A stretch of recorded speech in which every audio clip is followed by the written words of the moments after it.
What's up, everyone? It's John here at 2-Drop Tribal MTG. It's been a little bit while since I posted. It's been about 2 months since the last video upload, but I think I have a really exciting, fun, and as I just found out, budget-friendly deck for you all here today. So this list is for the Pauper format for Magic the Gathering. We're going to be playing on MTG Online, and this list is a black-white build that focuses on outvaluing our opponent using creatures with powerful enters the battlefield and dies abilities, as well as sort of our build-around card here, which is Breathless Knight, this awesome flying 2/2 lifelink spirit knight that can grow bigger over the course of the game. So let's walk through the deck just a little bit before we get started with some games. So first of all, we have a lot of 1-drops. We have 15 1-drops, we have 12 1-drops just out of the creatures, as well as Search Party Captain that does a pretty good impersonation of a 1-drop. Our 1-drops of choice are Doom Traveler. This is a 1/1 that when it dies, it makes a 1/1 white spirit creature token with flying. This is a great chump blocker. It's also a great thing to pay into one of our sacrifice spells like Village Rites. Overall, it's just a fantastic role player in the list. We're running 4 Lunarch Veteran. This is a new card from Innistrad Midnight Hunt. This is a human cleric with whenever another creature enters the battlefield under your control, you gain 1 life with this Disturb ability. So on its front side, it's a 1/1. Once it's in your graveyard, you can pay 1 and a white and cast it again from your graveyard as the backside, which is a 1/1 creature with flying. So both Doom Traveler and Lunarch Veteran are 1/1s that chump block favorably. Lunarch Veteran maybe gains a life, and then they flip into a 1/1 flyer on the backside, which is really powerful for synergizing with cards like Village Rites, which you can sacrifice a creature to draw 2 cards. So we sacrifice the front half or we sacrifice the back half.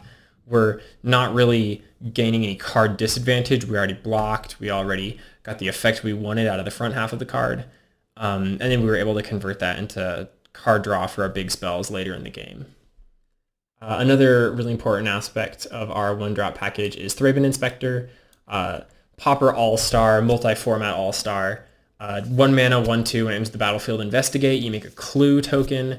The investigate keyword means you make a clue token. The clue token is an artifact. You can pay 2 mana and sacrifice it at instant speed to draw a card. The other cheap creature that we have that's sort of in line with these other effects, notice that they're all what we'd call 2-for-1s, so they get 1 effect on the front side, which is they create a 1/1 creature, and then they also get an effect on the back side, or in Thraben Inspector's case, it's able to draw a card and quote-unquote replace itself.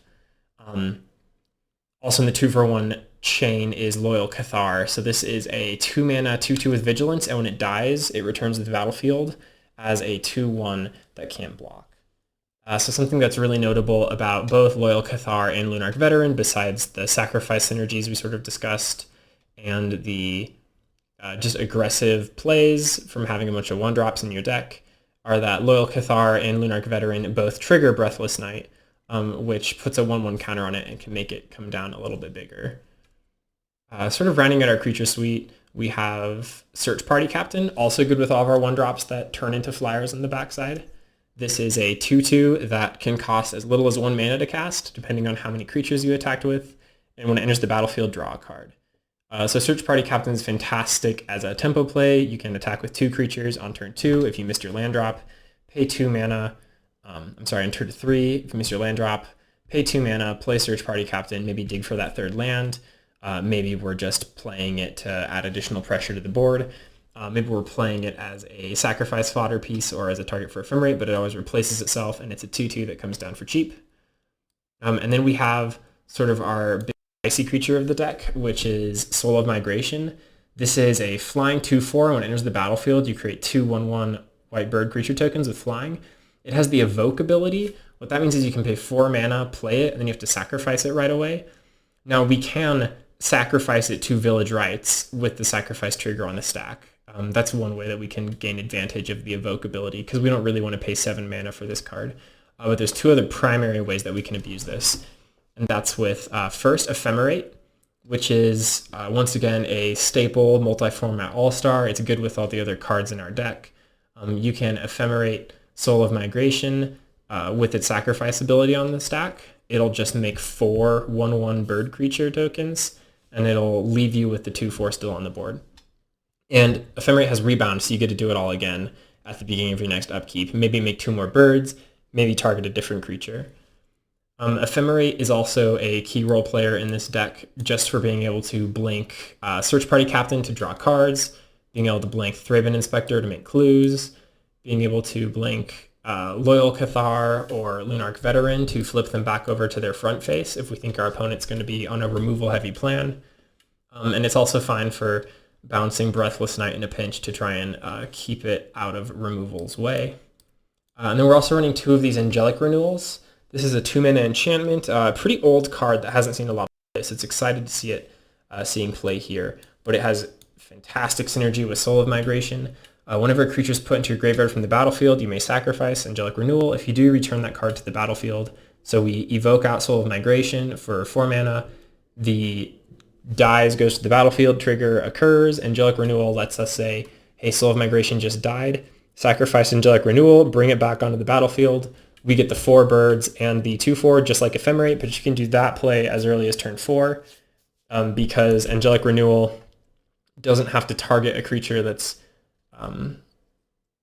you don't have to spend any mana the turn that you use its ability, unlike with Ephemerate, where you'd have to have 5 mana up to be able to play Soul of Migration and then target it with Ephemerate. And Angelic Renewal also happens to trigger our Breathless Knight, which is another nice little bit of synergy with the list. Sort of rounding out the main deck, you notice this is mostly mono-white except for Village Rites and Breathless Knight, which is why most of our mana base over here is basic plains with just a little bit of fixing up here at the top. We're also running 4 Journey to Nowheres. So I brought up the mana base because we're choosing Journey over the other removal that's available in white and black because we're so often going to have 2 white mana down on turn 2 so we can play our Loyal Cathar. Maybe we don't hit the black until later in the game. Journey to Nowhere is important for tiding us over until we reach that point. So the goal of this deck is to play a bunch of little creatures and get in a couple turns of quick attacks. Late game, we want to bring them back on their backside as spirits or as zombies.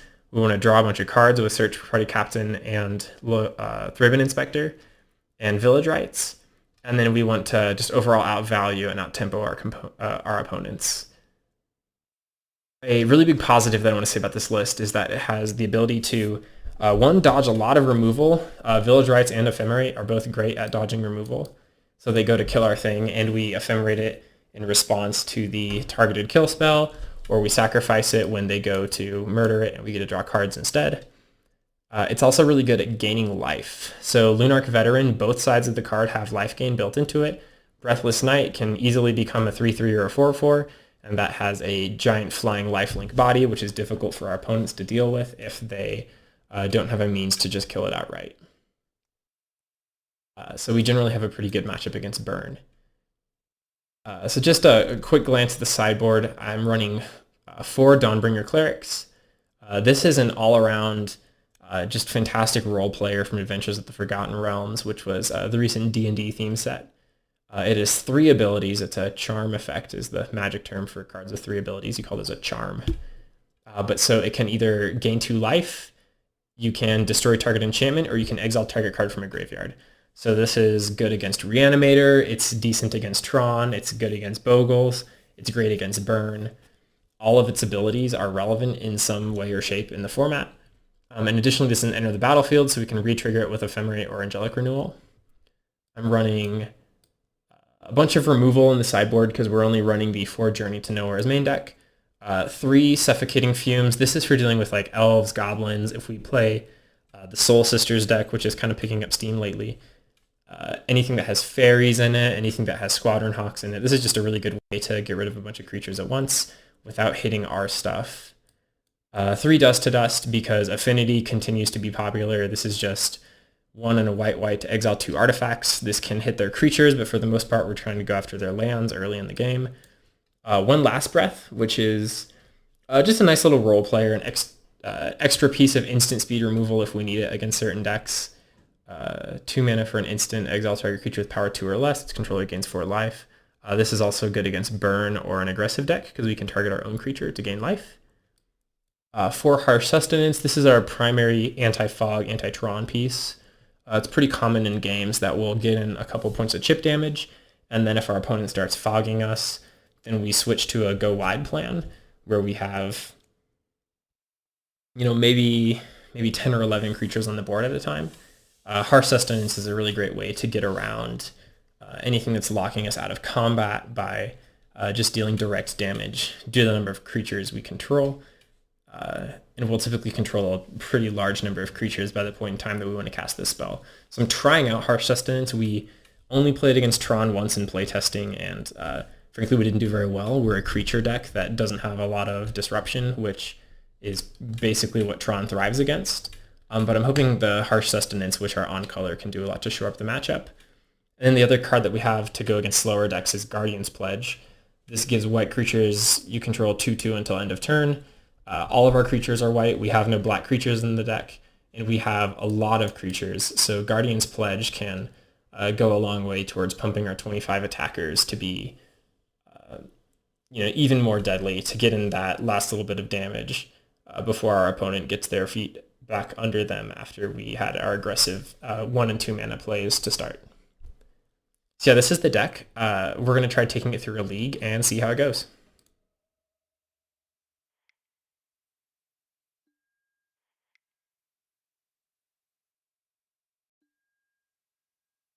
This deck is very good against burn, so I'm hoping we play against burn at least once in this league. From what I can tell, it's pretty weak to elves. Decent against fairies because we have so many 2-for-1 type spells. A lot of it's draw dependent. I think I'm going to keep this hand. This is a very slow hand. So if our opponent is on a fast deck, we have some issues keeping up with them.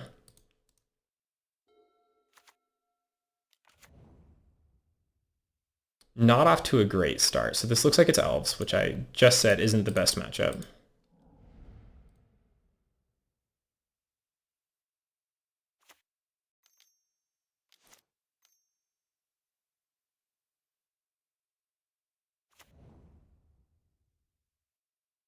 Okay, this is not elves. So this is Cascade probably.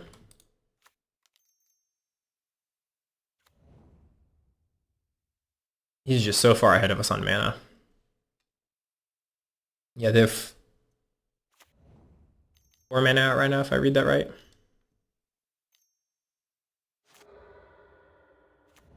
Yep.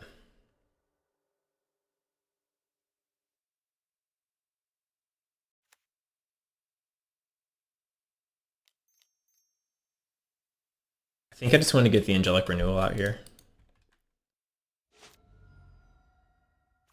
So if this is the deck that it at least used to be, I think his big top end is probably an Eldrazi. Wow, 2 in the hand.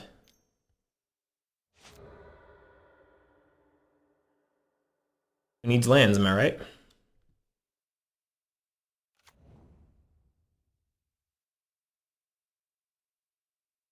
Let's just hope that he doesn't have that Eldrazi in his hand yet.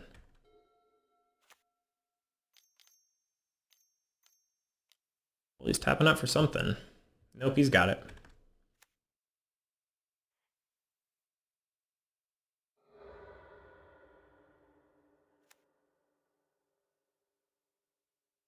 So opponents sort of showcasing why I'm not a fan of decks like his, because he did all of that work, put all of that mana down, and now we just stole his Eldrazi, and now his board does keep drawing cards with Bonder's Ornament, but he doesn't have another payoff.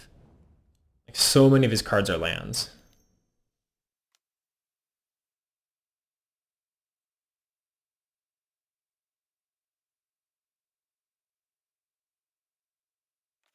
Yeah, we are drawing fire, though.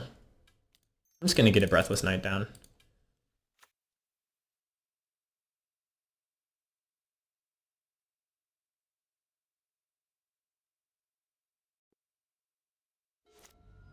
I like Breathless Knight here because even if he has something that makes us sacrifice our permanents, Breathless Knight being flying maybe gets us ahead a little bit of what he's trying to do. Another Eldrazi here. Boarding party, okay. Doesn't have reach.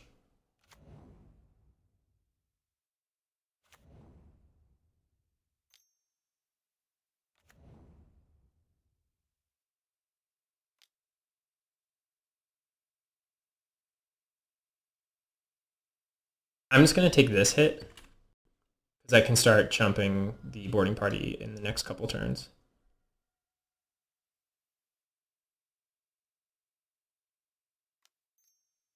Let's gain a little bit of life with our veteran. Mana, a little bit awkward here.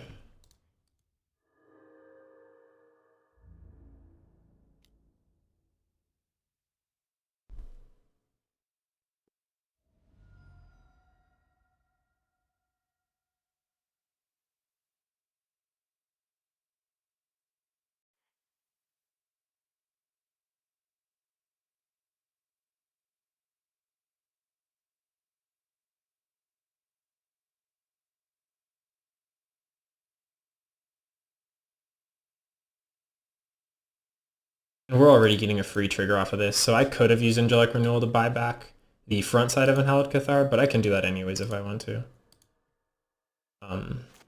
Just using Ephemerate in hand. I really want to protect this Breathless Knight.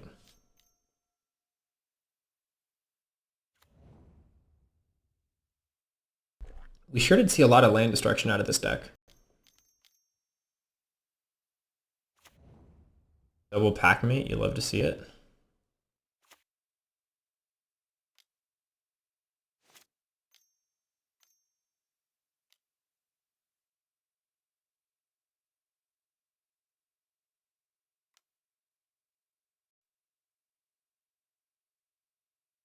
I'm just going to throw Thraben Inspector in front. There's an argument that I should try and keep Thraben Inspector alive to blink it. I actually think I am going to use this now.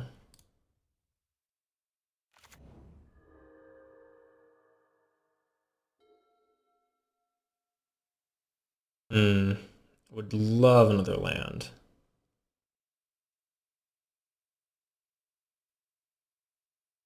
I don't think his deck runs any life gain, so that's not a concern necessarily. I'm just going to play this other Breathless Knight and hope they can't kill the first one.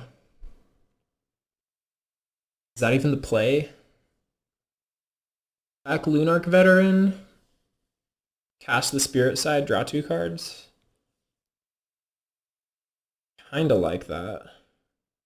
His life total is just so low. It feels like we have such a huge tempo advantage. This is our game to lose right now.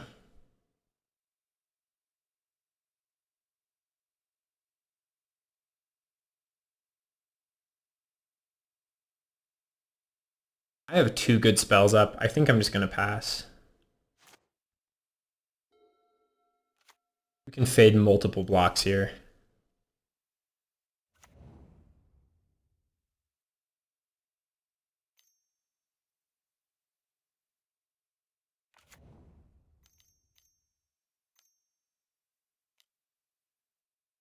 I think my plan is to sack Lunarch Veteran and have a guaranteed creature I can bring back.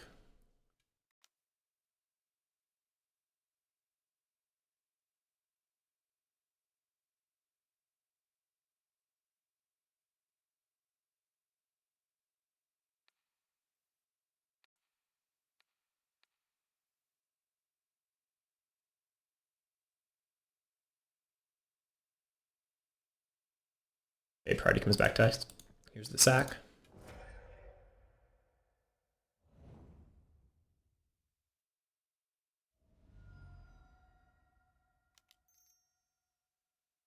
Back to us.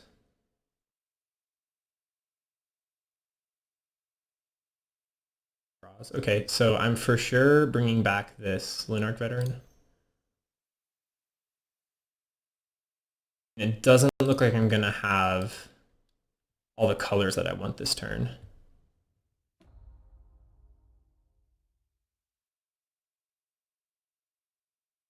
Yeah, I probably should have cast Lunarch Veteran first. I think I'm just going to cast another Lunarch Veteran. I think that's the plan.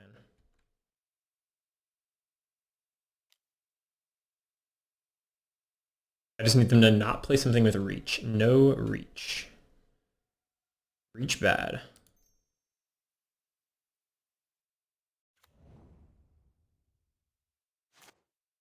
Okay, and if we can just fade lethal for one more turn, it looks like we have it.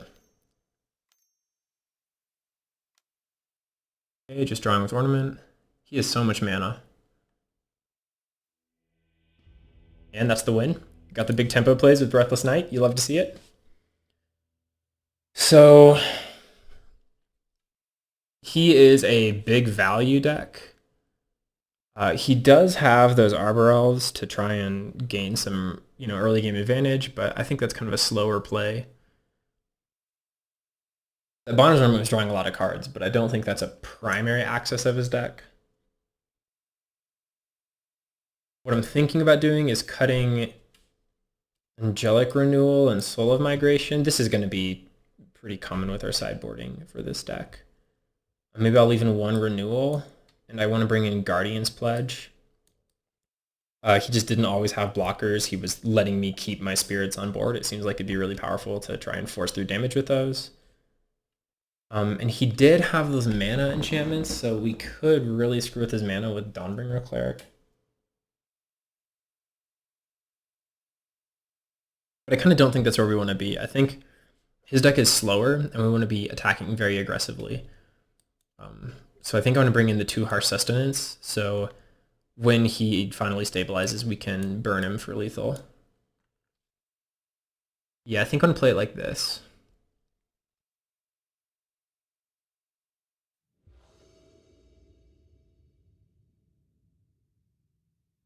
Yeah, his deck is just very fast. It's kind of hard to play against. Let's go with keep. No black for the Breathless Knight, but we do get a lead off on Lunarch Veteran here, which probably represents 5 life over the course of several turns. Wow, look at that. All right, good relic. You got me.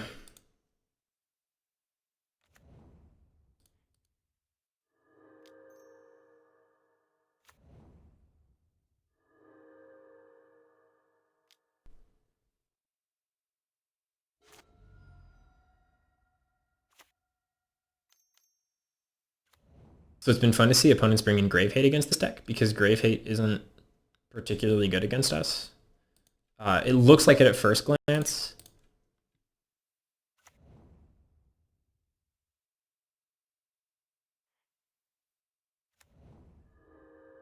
And I'm just going to journey this for the tempo play. I don't want to deal with a 3-3 on the board. I think at this point in the game, we gain the most advantage just by pressuring their life total.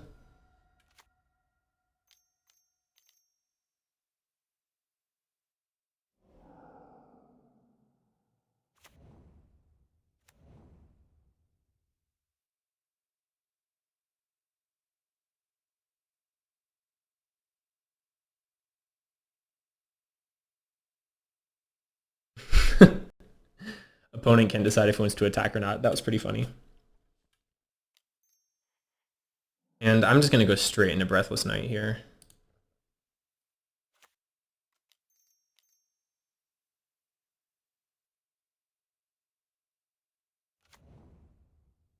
I do plan on swinging out with this board.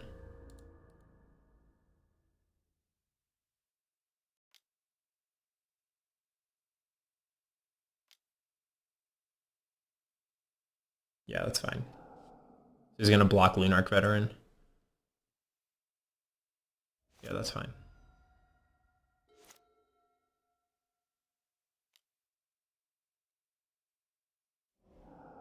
We saw that coming from a mile away.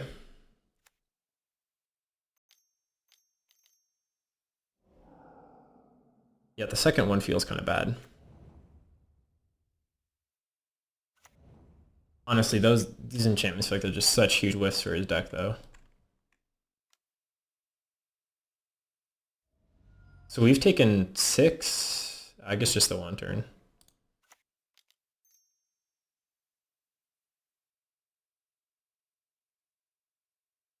Okay, so we get a pretty cool play here where we can attack, and then whatever he blocks, we can sack to Village Rites.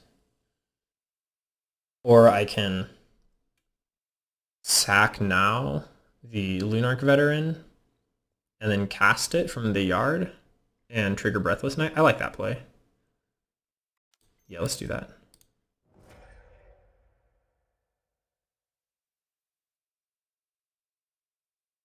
Yeah, because his relic is tapped.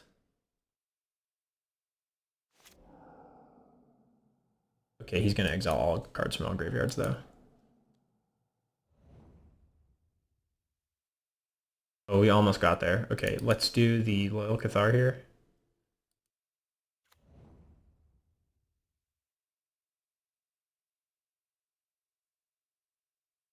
And I think these two swing in.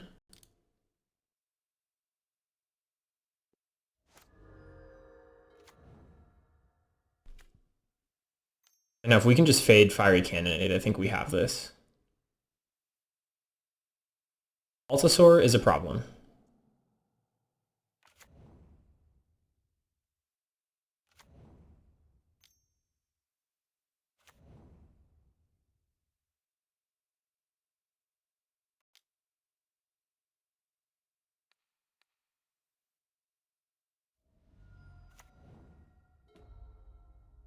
Ooh, Altasaur is not a problem if I can journey it. It looks like I do have enough mana to do everything I want to. So, what are we going to hit for? 5, 6, 7, 8, 9, 10, 11.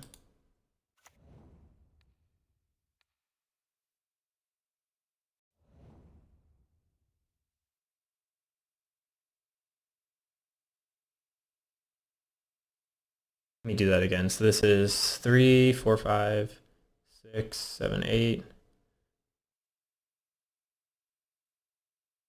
Probably 9, 10, 11. Depends if he blocks the Thraben Inspector or the Unhallowed Cathar. I would guess he blocks the Cathar. I'm going to swing out, see what he does. I might not go for the pump this turn. I might just play Doom Traveler.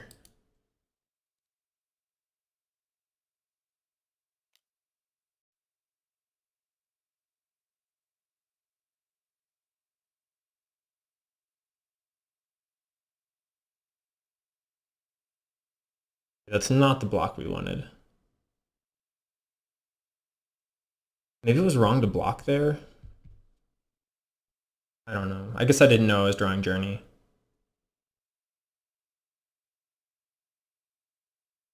Okay, so this isn't quite lethal. And this is going to be a really close game. The life totals are practically adjacent. I need to fade Altasaur.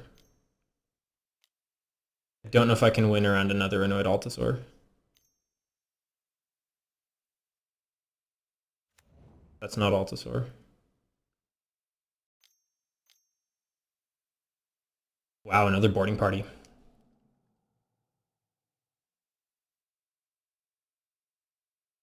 Okay, they have it. That sucks. What a hit. They do not have it. Yeah, wow. That was a total punt from our opponent.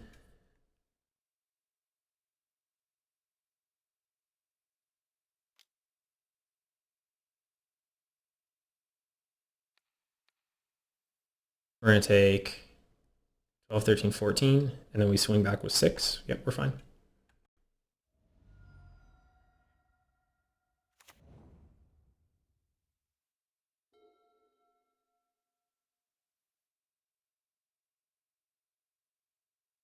So he can't do anything, right? He's totally tapped out. Let's just cast this. Games. Okay, so our $25 black-white deck just had a really great showing, I think, against a fast Ulamog, against some Grave Hate, against some really big creatures, and still managed to put on a really good showing. So I'm pretty excited about that first game. That was exactly what I was looking for with this first match of the league. In fact, I'll be tickled if we get games that are that good for the rest of the series.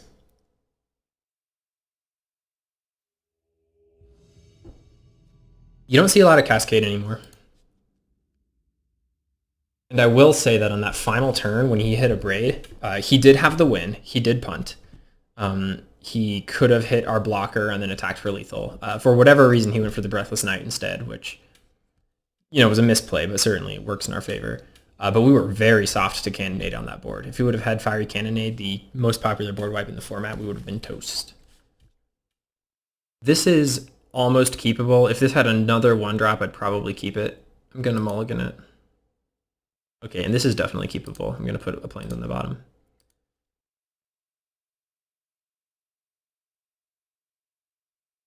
And because we have all 1-mana plays, I'm going to lead on plains just to maybe get in that 1 extra point of damage. Vault of Whispers. Okay, so this is probably a variant of Affinity.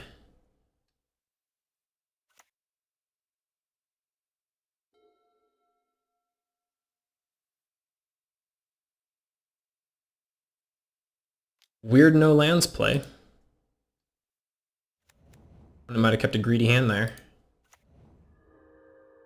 Oh, I just skipped through my attack step. Well, let's keep track of the clock. If I miss it by 1 mana, we know where that 1 mana went. I'm going to attack first this time so that I don't misplay.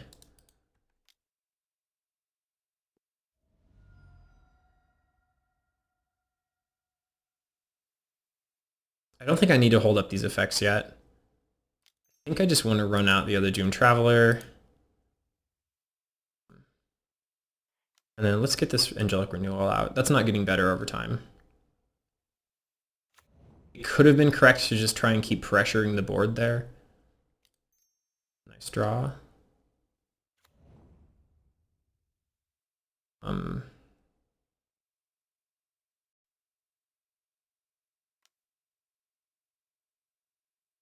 Yeah, so the deck's showcasing right now why we don't have more basic swamps. This can be really awkward. I'm just going to pass here. I don't want to show my last Thraben Inspector. Alright, they're doing affinity stuff, so at least we know what we're sideboarding. Just going to pop this clue draw. Nice, okay, that was a really good draw.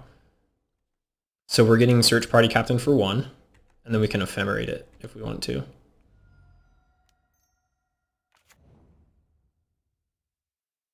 Life, draw those cards. And I did hit the other planes, so now I can Thraben Inspector and hold up either the clue or ephemerate. Yeah, so this is where the lack of instant speed removal in white is kind of showcasing maybe one of the weaknesses of the color in Pauper, because I really wish I was holding up ephemerate or a removal spell. And I certainly have a removal spell, but I wouldn't say I'm holding it up.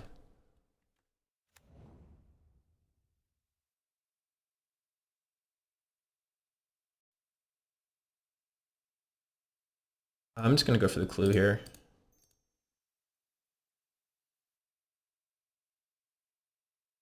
Wow, he has 10 cards in hand, and none of them are lands. Okay, so we are playing its Goblin combo. And I'm glad that I know that, and I'm surprised they kept such a greedy hand. I, in general, do not think we're favored in this matchup.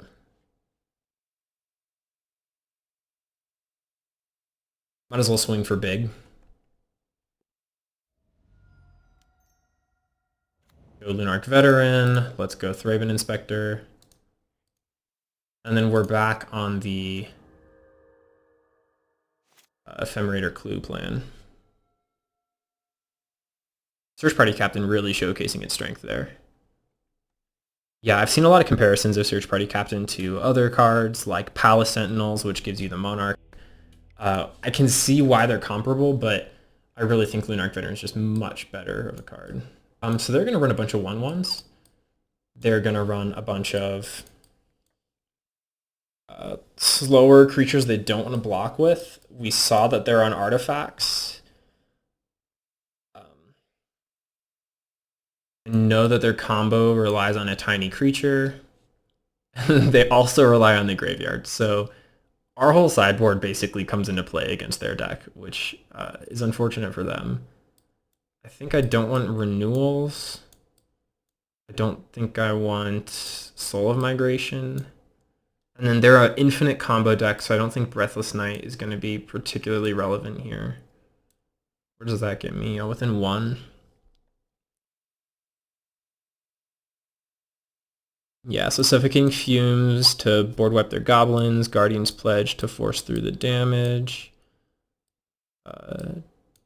Dust to Dust just to get rid of all their artifacts, Last Breath to exile the goblin that they're comboing with. What do I not like out of this deck? Maybe I go down 1 Dust to Dust. I mean, that messes with their mana. But if they hit all of their mana beats this next game, then maybe Dust to Dust isn't as relevant. They don't have any combo pieces that are artifacts. So I think I go 1 Dust or 2 Dust to Dust. So I go down 1. Let's try it like this. This is probably way too greedy. I should probably just run back the same deck. Oh, and this hand is so slow. I think we have to mulligan this. It has pieces I like. I like the journeys. Okay, this is better. And I think I'm going to do something contrary to popular play lines, and I'm just going to go for the fixing on turn 1. What do I bottom here? I think Ephemerate. Yeah, these other cards are good by themselves. Okay, no turn 1 goblins. Oh, I was supposed to cycle Ash Barrens. That's my bad. Well, now we get to spend next turn cycling Ash Barrens.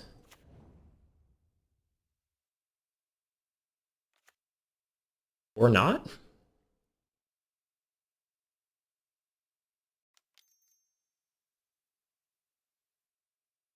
I like just running out my biggest board here. If we don't get the hit next turn on mana, we'll go for the mana cycling. See if he wants this. I would love this trade. Okay, doesn't take it.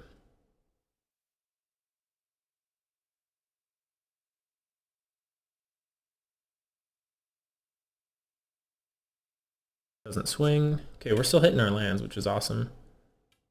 I like Loyal Cathar here. Yeah, it's sort of awkward that Loyal Cathar isn't a white creature on its backside, but I think the upside of the front side is pretty real. I'm just going to tap out here. We're not bluffing anything. He knows we're a white deck that runs all sorceries. We're not going to fool him.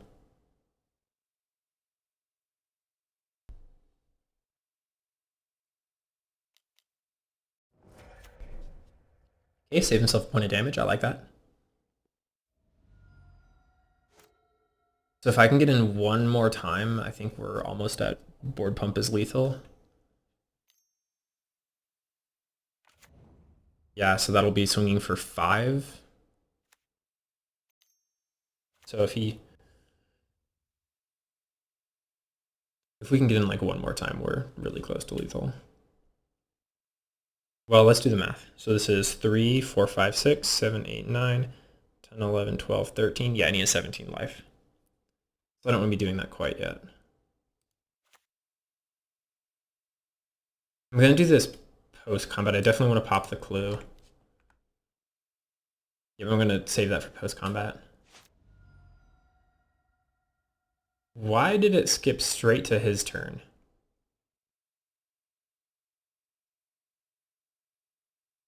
Okay, well, let's hope we don't lose on his turn.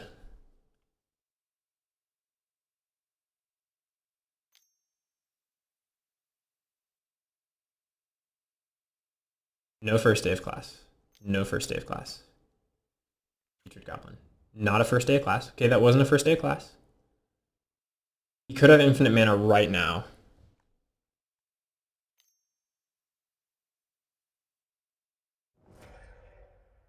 Uh-oh. Okay, he does.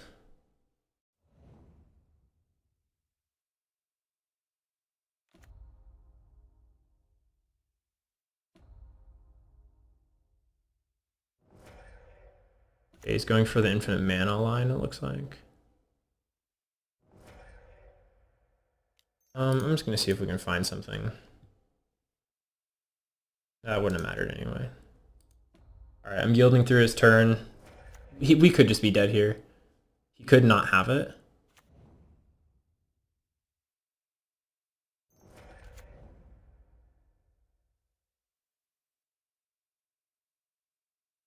Okay, so here he makes 23 red. And then he sacrifices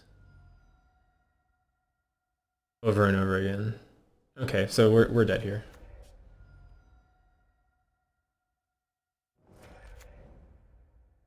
Kind of a cool build of the deck. I like using makeshift munitions as the outlet.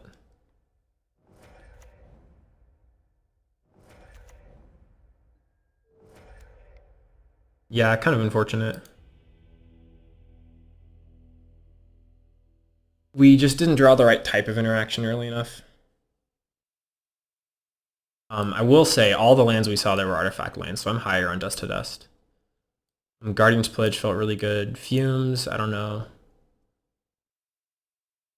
Journey would have been good. Dawnbringer Cleric is interesting because it blows up makeshift munitions and it potentially picks off a card from his graveyard if we can blink it. There has to be a card in his graveyard that we want to exile at instant speed, though, which is the one downside of Dawnbringer Cleric that I kind of touched on earlier, but I just want to make sure I hit it here.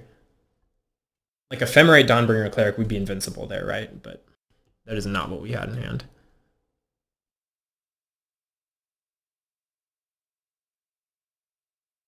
Let's try like this and hope he misses his beats. Okay, Last Breath is good. Suffocating Fumes is good. We're for sure running this. I'm going turn 1 Doom Traveler, turn 2 tap land.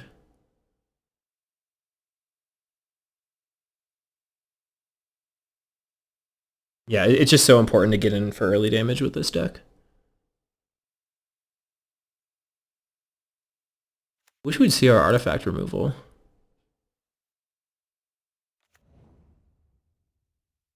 We just make sure that we kill them before they get the combo, like while Putrid Goblin is in the graveyard.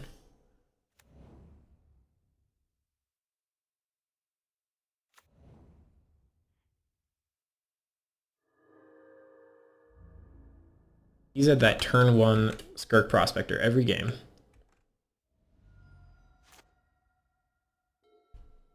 It is worth noting that exile effects are really strong against his deck. He's running multiple unearth effects. Oh baby, draw me that mana. Mana denial.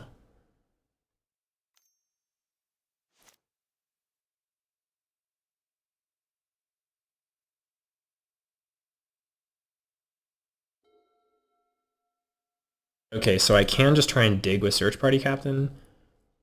I can try and exile something with Last Breath. I think I'm going to go for the exile. Let's see what he plays. Maybe we get lucky and he throws out like another goblin creature and we can hit 2 things with Suffocating Fumes. I don't want to tap out for Search Party Captain. I think that's greedy.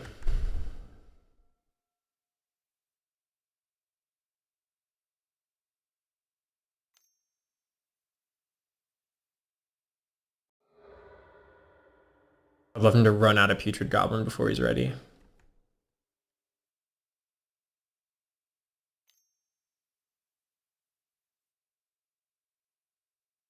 I don't love that.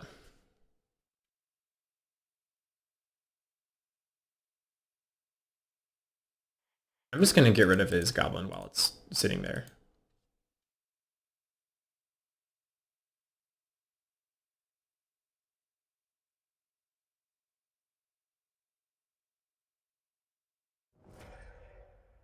And yeah, he can sack it for red, but whatever. Give another one. That'd be pretty funny. No. Loyal Cathar is nice. I'm willing to go shields down to play Loyal Cathar. Do I want to wait a turn?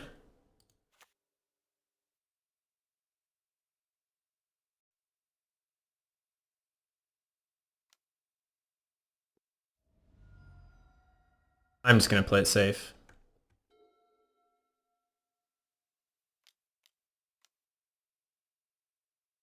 He needs 2 pieces to go infinite here.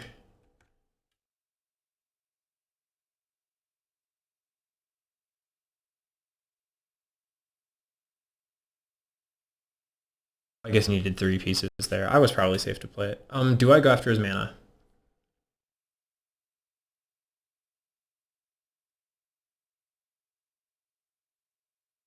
Maybe the real question is, what can he do if we go after his mana?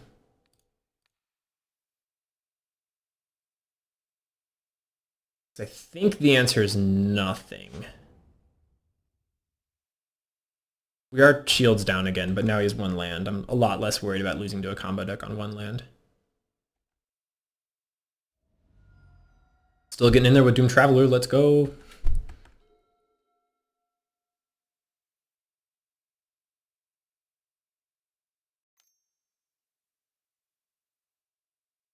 All right. You gonna sack your whole board to that? There's no reason to not swing with Goblin Matron. I hope he does. He doesn't want it. So now we know he's on 1 land.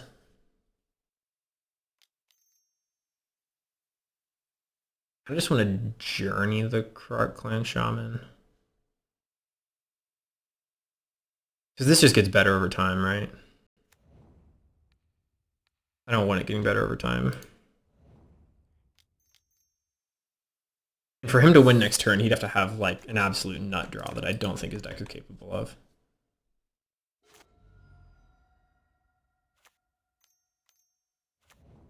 Hey, Petri Goblin.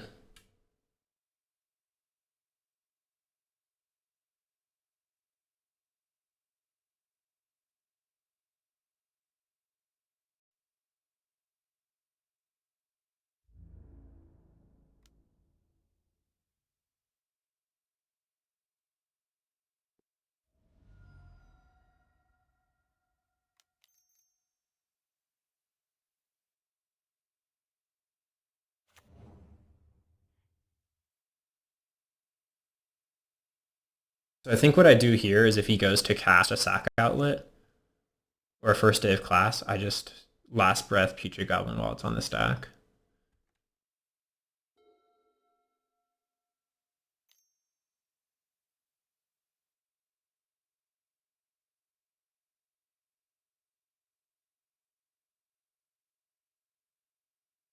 Yeah, I think we're going to do the play I just talked about.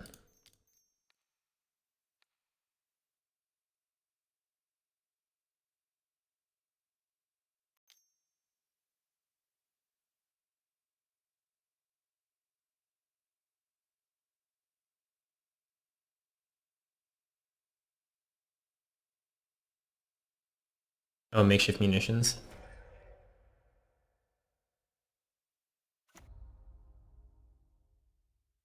Okay, but once it's on the persist side, it's a lot less useful.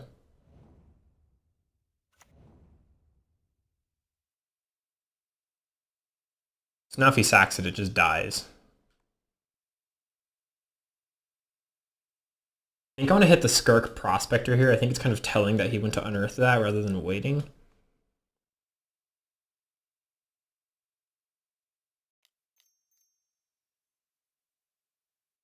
I mean, he's just going to sack it, right? Like, there's no reason for him not to. It is annoying that we can't actually kill anything on his board because he's got all these sack outlets.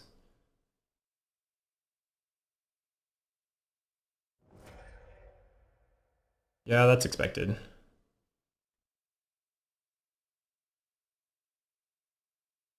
Surprised he didn't use the mana to fling something.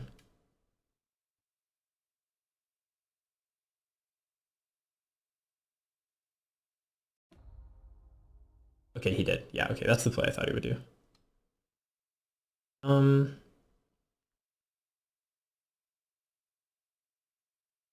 think I just Village Rights that now. I'm not sure that was the right play. That Dust to Dust feels pretty good, though. I will say that.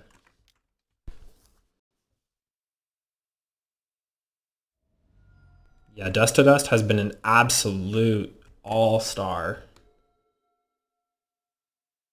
in this big affinity meta with all the artifact lands running around.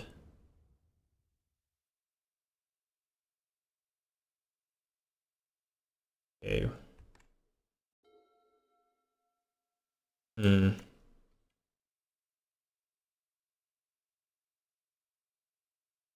I think either one is swinging with both of these. He's so close to just dead.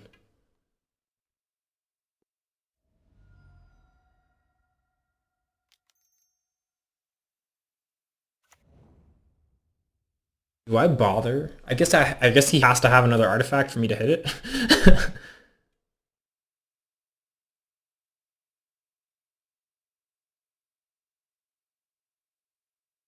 So he could go infinite next turn. He has to have Unearth and First Day of Class. Unearth and First Day of Class wins it for him right here. I don't think I can do anything about it, though.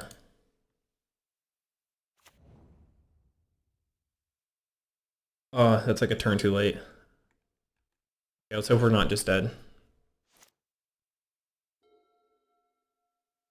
Land, Unearth, First Day of Class. He needs all three. Okay, just a goblin.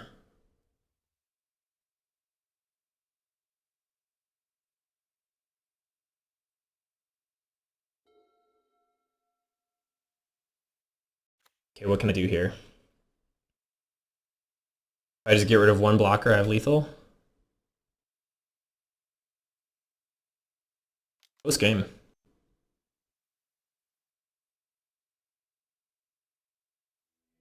Yep, there it is. All right, so we just beat Mogwarts and RG Cascade. Those are two great mid-range decks. One of them, the Mogwarts deck, that second game is against... they're a combo deck that also has a very realistic attack with creatures for lethal strategy because they play a bunch of cheap goblins that go wide. And the opponent correctly read that I wasn't going to be able to interact with their creatures very well. So they took a clever path and kept in all of their combo pieces, and I'm guessing probably had some additional acceleration. But man, them running artifact lands really shot them in the foot there. We were able to just choke them off of mana the whole game. They were only able to make one or two plays. Even if they would have hit another land, we had more removal in hand. Yeah, that was a really good showing. This is risky. There is no card draw in the hand. I think I should mulligan this. Okay, and this is just a better version of the same hand. I think here I'm going to bottom Angelic Renewal. I know what I'm doing with every other card in this hand. Angelic Renewal may not have a payoff for a long time. Yeah, let's hope we get a lead off on Lunarch Veteran. And our cool Innistrad Plains. And then we're going to do turn 2 Thraben Inspector Scoured Barrens, unless we draw double 1-drop, in which case we're playing the Plains. Green. Oh my god, he's Walls combo. Okay, well, this is a Nightmare deck. He's going to play a whole bunch of Defenders and then combo us out. I don't know if we can beat this deck. I'm going to be totally honest.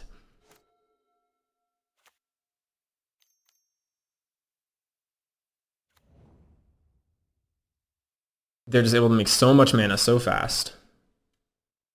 And there are a bunch of walls that we're going to have trouble attacking through.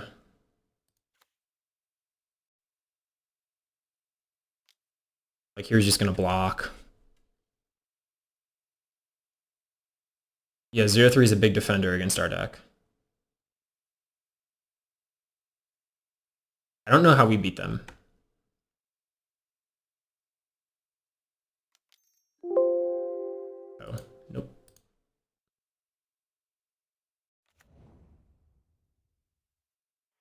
Yeah, and their goal is to go infinite and then hit us with a big burn spell.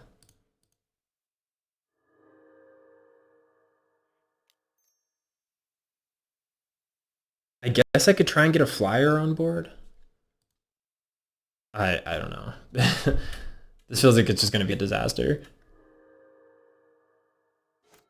I'm going to try jamming the go wide strategy. I realize the life gain isn't relevant here.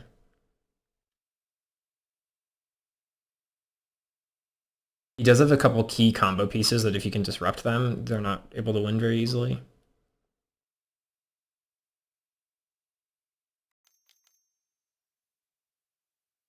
And this looks like it's one of them coming down. Axebane Guardian is what we're looking for. Yeah.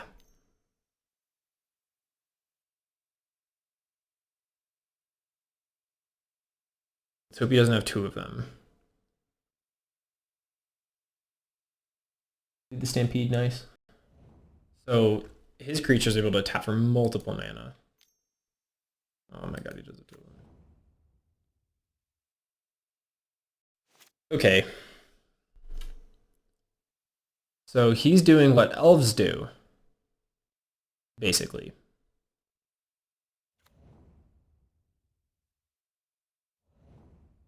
Yeah, how about that board? He had two creatures on board.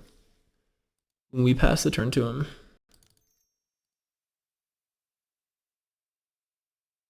We get a chip in for one. Woo!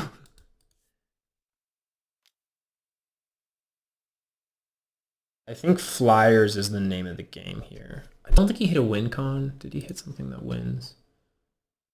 He didn't. Okay.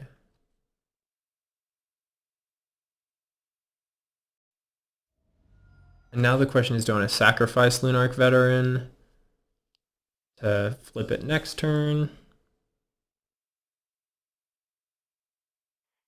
So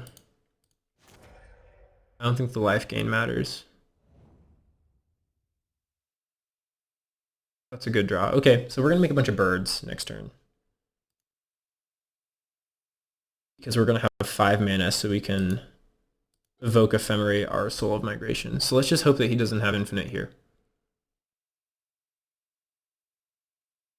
The problem with his deck is that it has the potential to brick.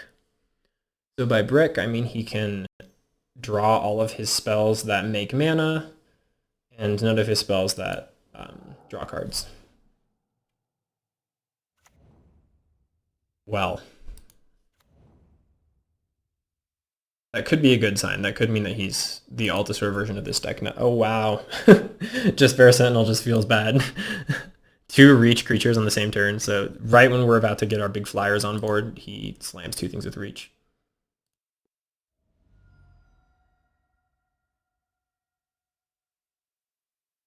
The correct term is online. Big flyers online. Yeah, he's over there still doing stuff. Okay, you have so much mana.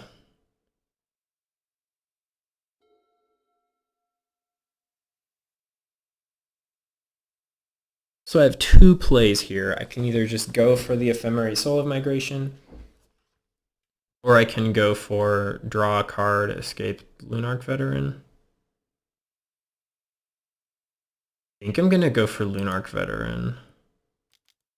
This could be wrong, but we just don't have a lot of pressure on his life total at all right now. And I don't think I can win with this Altasaur in play. So I'm willing to do a lot of work to get it off the board.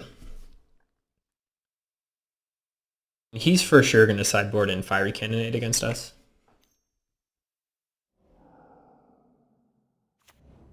Yeah, that's just a second one.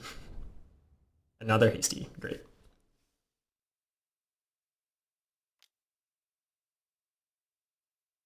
I'm not a fan of this card.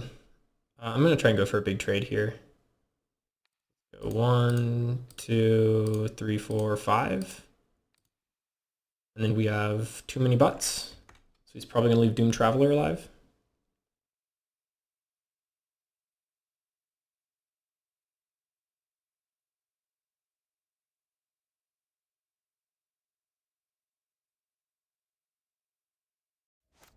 This is at least what I would leave alive. Yep.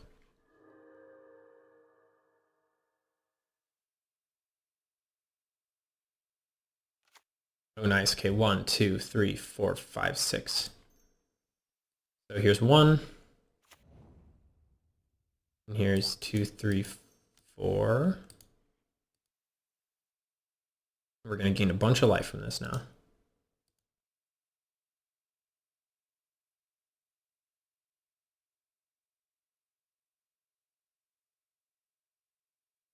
And then we can just target it right away.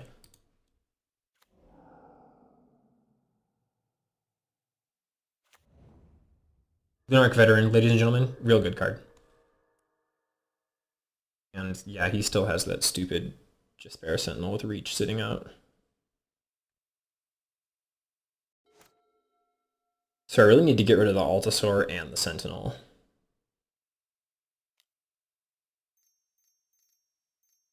Why is he tapping for 7 red? Oh no. Okay, boarding party's fine.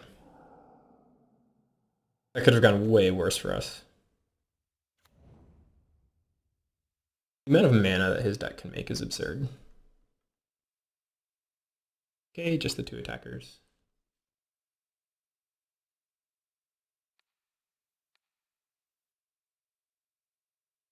I don't think I'm going to bother trying and trading with this Altasaur yet.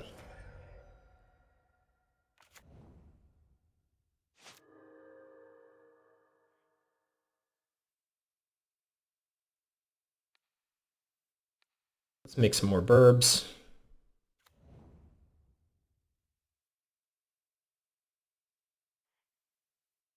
Holy triggers, Batman.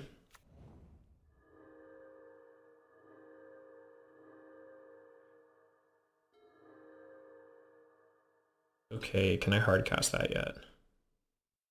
No, but I can next turn.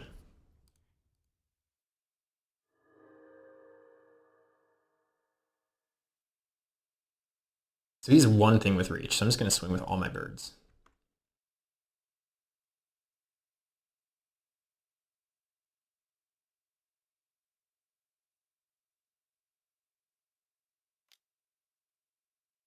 And he will block one of them, probably the Luminous Phantom.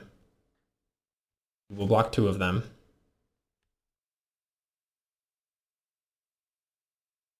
Yeah, Altasaur's a real problem here. I said it when he drew it. It's still true. How did he draw a card?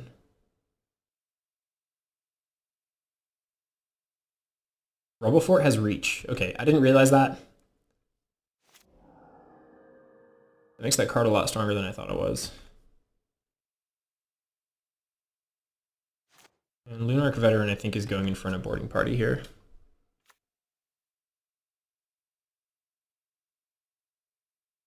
Yeah, just the 2 attackers. Refreshing things that we're not dead for a long time on this board still, right? We still have a lot of game to play.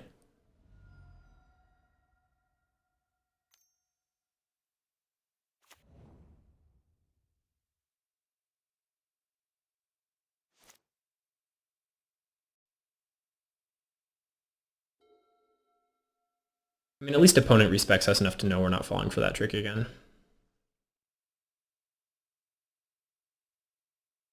So I could try and dig.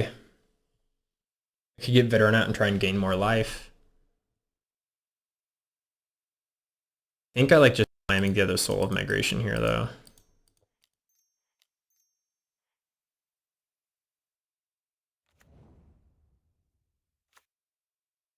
He can block 3 of these. We're losing 2 birds. This puts him down to 11. Why does Robofort have reach? Answer me this, Wizards. Why did that card need to have Defender, Reach, Give Everything Haste? Looks like another Altasaur. That's not good. Yeah, okay. I don't think we can win from here. You would have to make mistakes for us to win from here.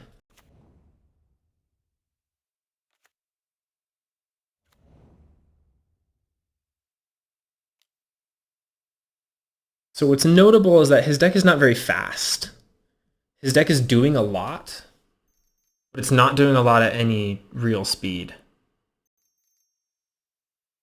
He is not soft to his own fiery cannonades. Yeah, I think I'm just going to concede here. I don't think we can win this. These. Are any of those creatures enchantments? I have 2 minutes. Let's just look it up. Let's go walls combo Pauper.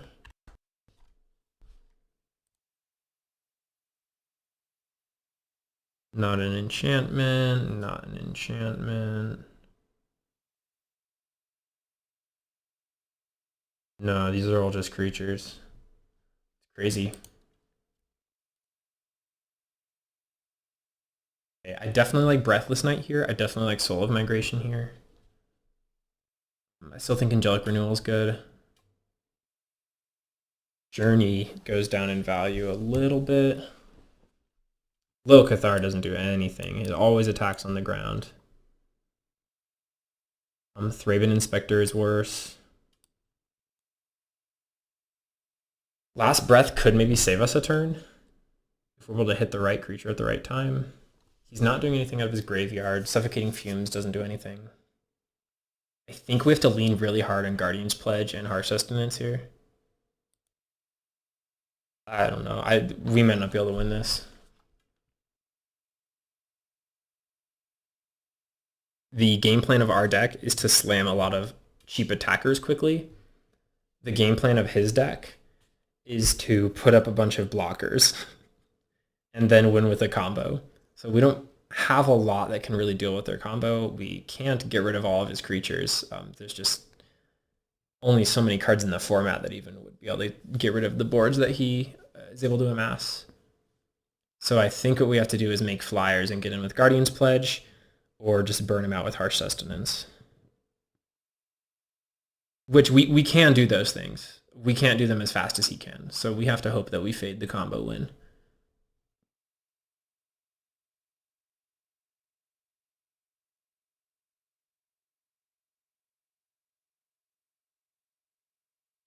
Yeah, Wall's combo is a hell of a deck. I honestly don't know how any deck wins against it in Pauper. I guess the reason it's not popular is because it can lose to itself. It just has some very awkward draws that keep it from doing anything. Little awkward hand. I'm going to keep this. Half of the lands in our deck roughly can fetch black, or are black. Yeah, like that. And I'm just going to do this right away. Got it.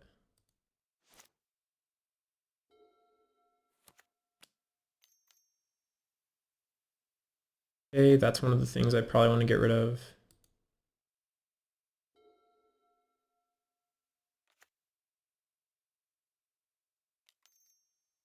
I think I'm just going to buy back the other side of Luminous Phantom here.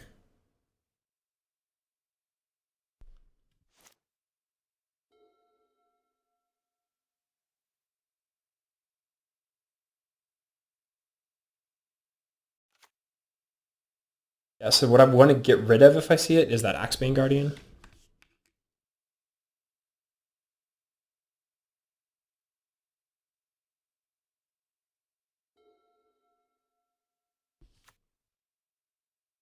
I do get to chip in for one here, which is kind of nice.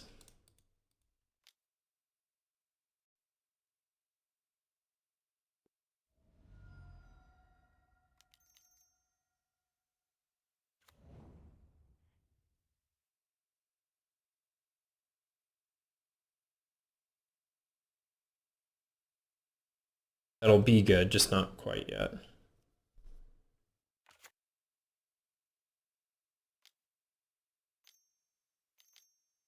Cannonade? Rubble Fort, okay. I have to get rid of that.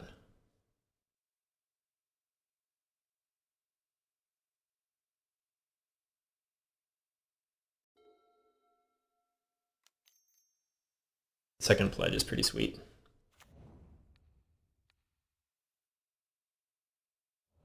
So what Rubble Fort would have enabled them to do is play a bunch of defenders and immediately give them haste. So getting rid of it's very important.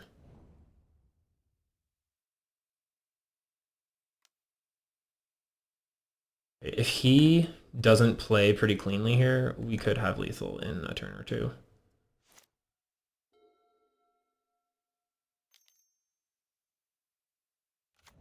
Defenders, wow. Look at all that mana. He was made of mana.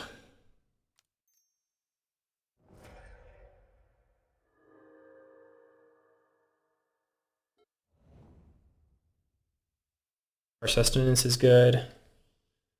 We need another land to really start popping off.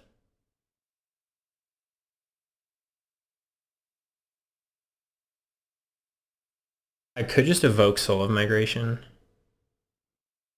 and get the birds down.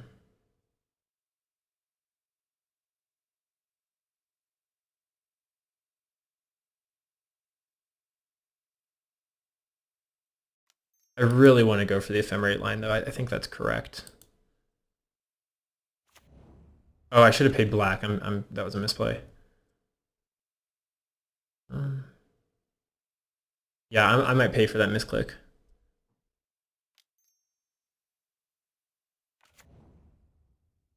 It's like if he plays Cannonade here, we should have been able to dodge it. Or at least gain value off our search party captain. Now we're just playing into it.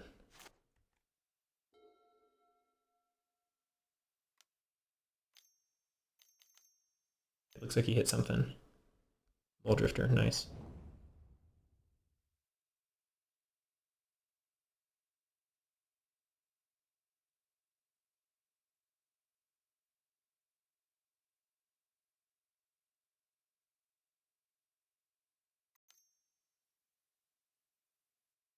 Guardian. Winding Way. This is going to be a really close game.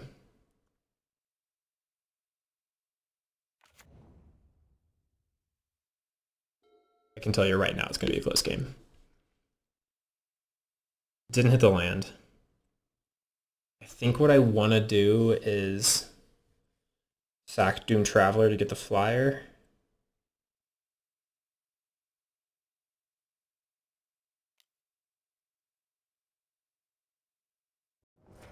Gain my little bit of life. It matters.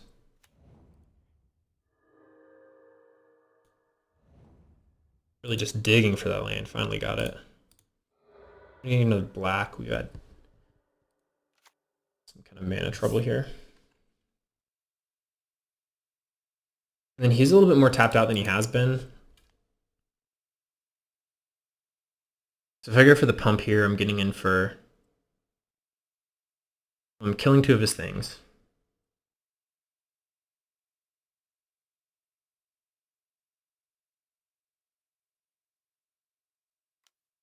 I mean, we have all four of our sideboard cards literally in our hand. I feel like there's no reason for me to not go for this.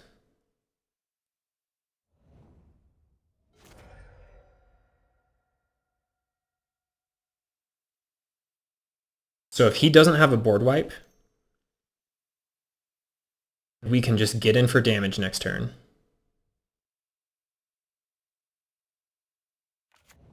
It is looking really good.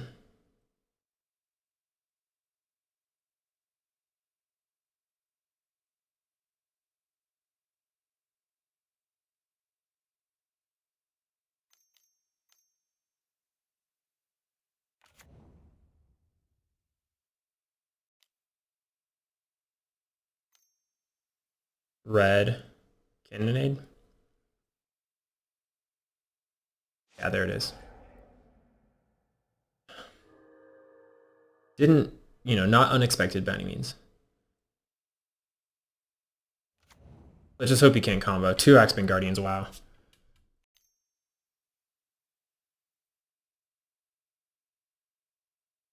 Winding Way. What do you hit? Sentinel. I hate Sentinel. So all the cards he just hit are going to come into play right now.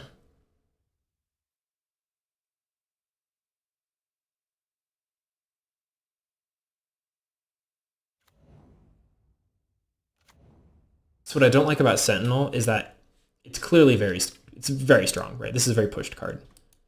And the decks that enables aren't the fair decks of the format. It enables the degenerate decks of the format, the ones that are trying to do things that break a fundamental axis of mana, or that type of effect.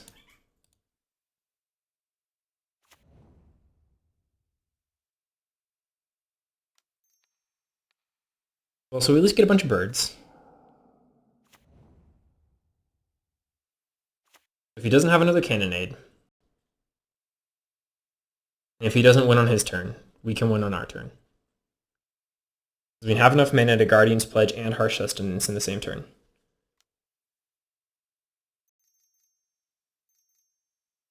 Uh-oh. What is that? Okay. So he has infinite mana. This is what that means. So the real question is, can he use it?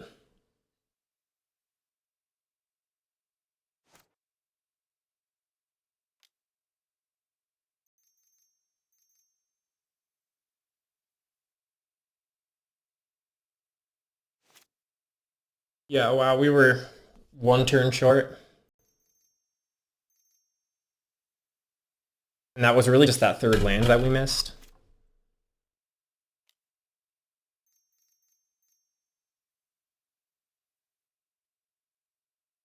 What does he go for in black?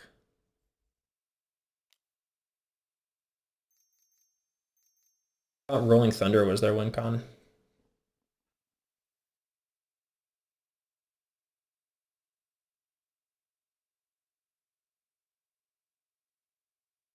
Bloodright Invoker. Okay, and this is just a burn spell on a stick, I'm guessing. Yep. Darn. Alright, well, we're not getting the 5-0. Absolutely destroyed by Wall's combo there. Yeah, honestly, close second game, though. If he hadn't had the Fiery Cannonade, I think we would have gotten over the line. And there's an argument that I shouldn't have been sacking my creatures so aggressively to make the flyers. I also think that that was important, just to give us the opportunity to win.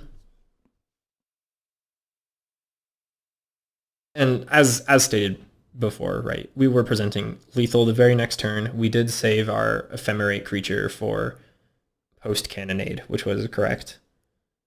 Just a really close game. A really close game that unfortunately ended in him getting the combo and I couldn't interact.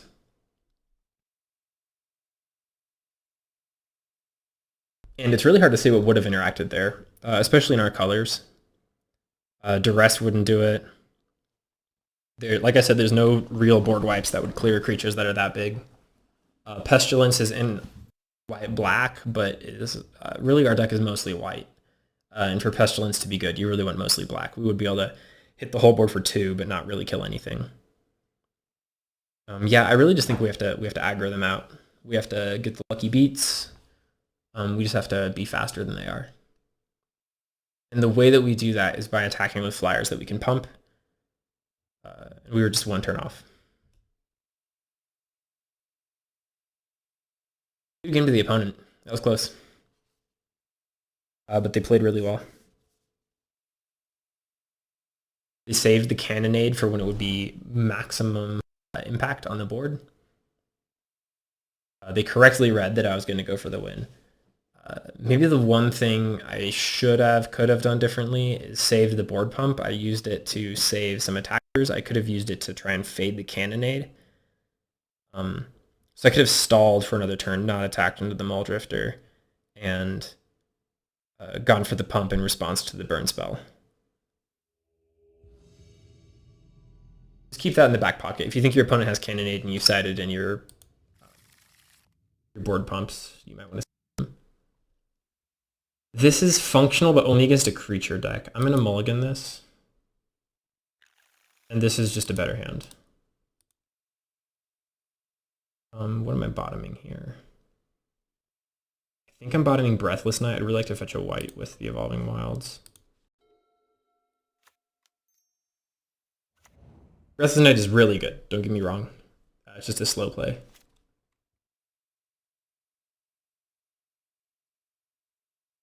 I think Scarred Baron's here.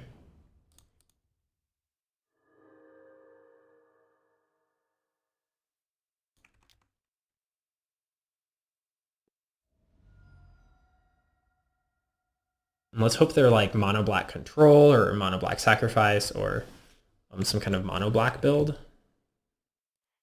And not some other nastiness.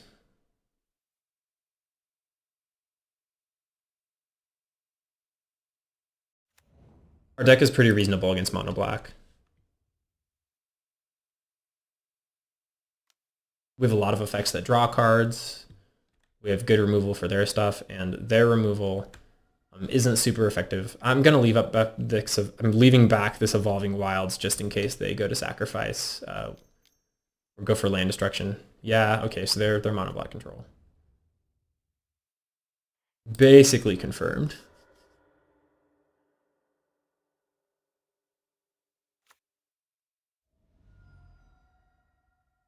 I think I just go to exile this.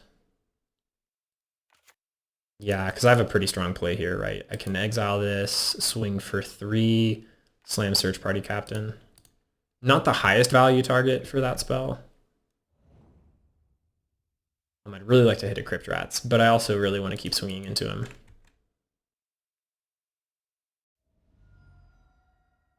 Okay. Their whole deck is 3 drops.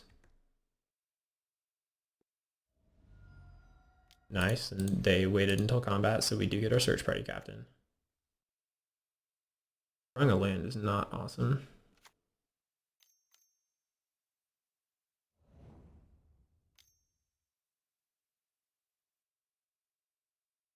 That's a lot of murder. A lot of murder. We're drawing a lot of land.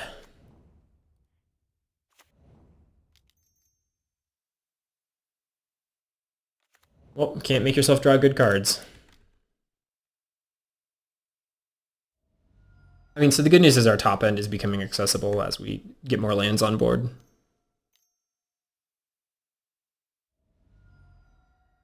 And they are getting pretty low on life.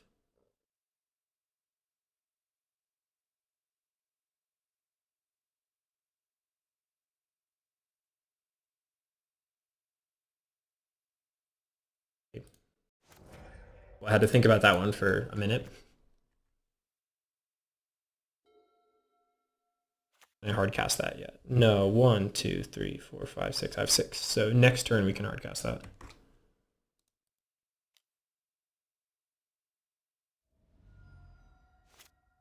Assuming no disruption. Which I can smell a Crypt Rats. Nope, more Sign in Blood. Okay, that's fine for us. Chittering Rats. That's fine. Knew what I was going to play anyways.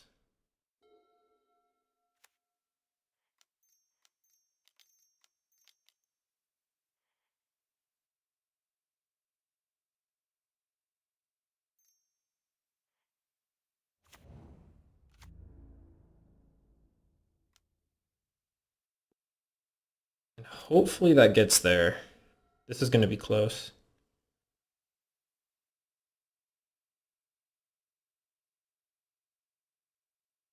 He does have to kill a lot of flyers. Crypt Rats is so good against us right now.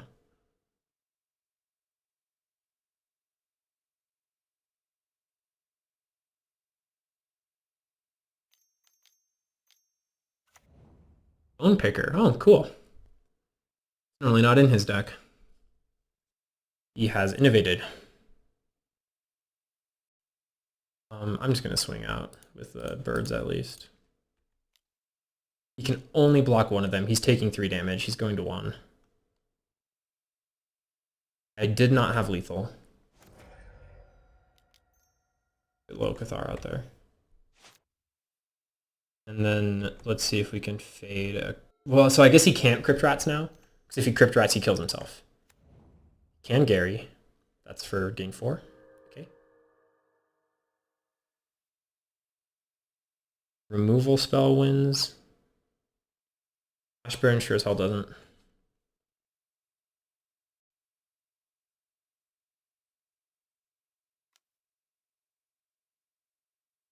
Yeah, his deck just doesn't have enough flyers to deal with our flyers.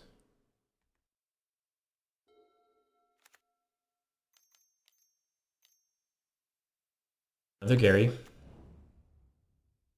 Well, those are getting better by the second.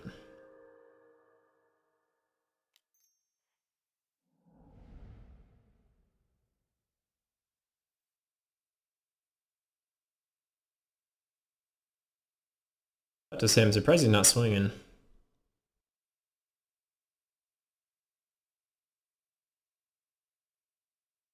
Maybe we should just run those pump spells main deck.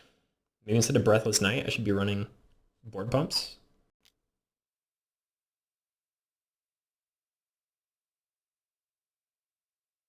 I think this is bait on the Chittering Rats. It's kind of hard to say.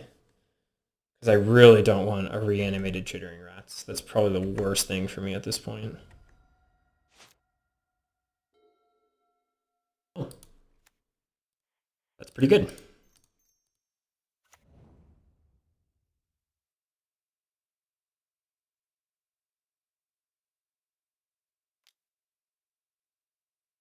Okay, this is going to be another close game. I think we're favored now, assuming there's not another Grey Merchant of Asphodel sitting in his deck. Or a Crypt Rats right here.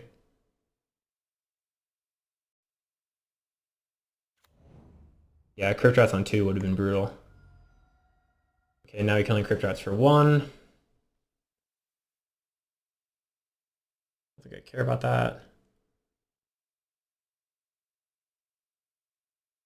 What do I sack?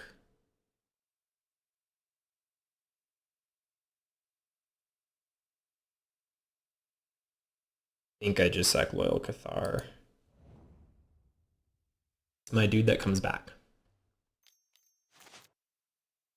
And then a kill spell on Breathless Knight is very awkward here.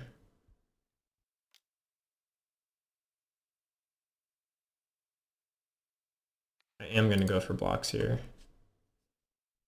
He could Sign and Blood us if I go to 2.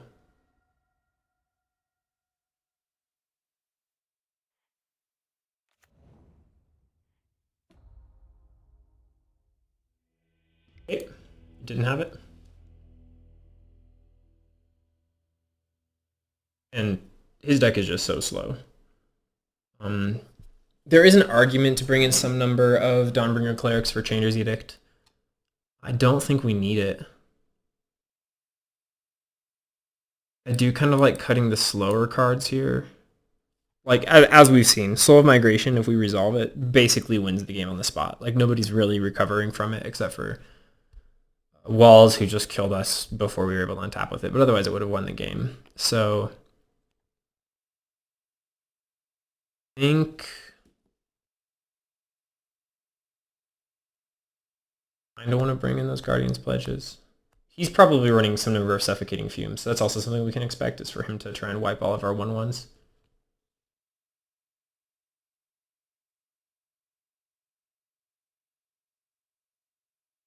Yeah, I think I want these out.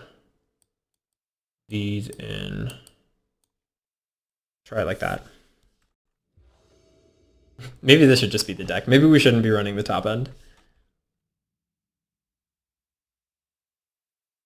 There's a strong argument that just 1/1 flyers would be doing better than our current build is. I think this is too slow.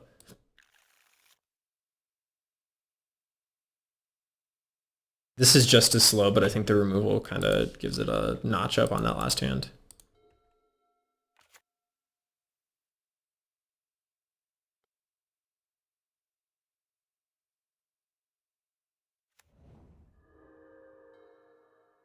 One thing to note about MBC, Mono Black Control, the deck we're playing against, is that they have a fantastic end game.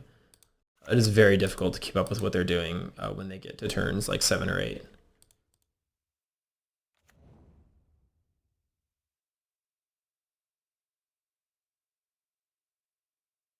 Kind of surprised I'm not just murdering my dude. There it is. Ooh, the old 3-for-1 on the Village Rites. What do I want to put back?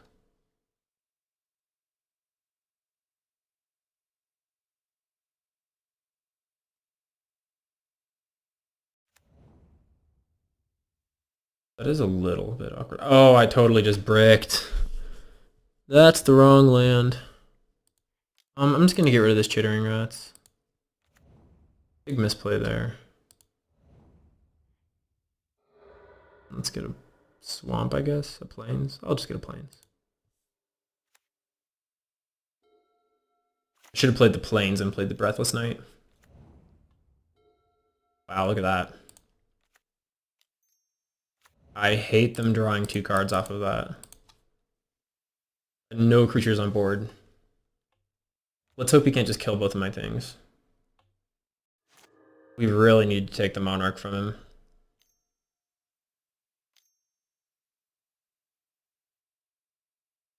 Murder for Breathless Knight. Defile for Breathless Knight? Yeah, okay. No surprise there. Yeah, we have to take the Monarch from stat.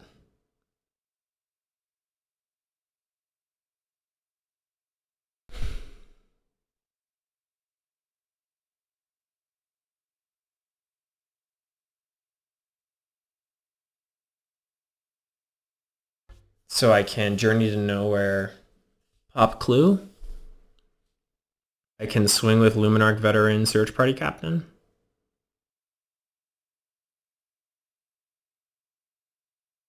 I'm just having a hard time getting creatures on the board fast enough.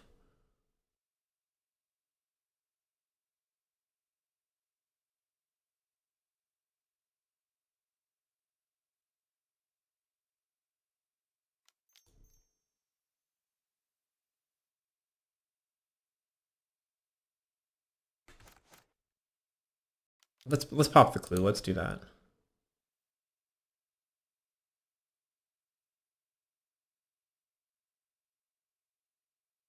Man, that's a great card to hit with Search Party Captain.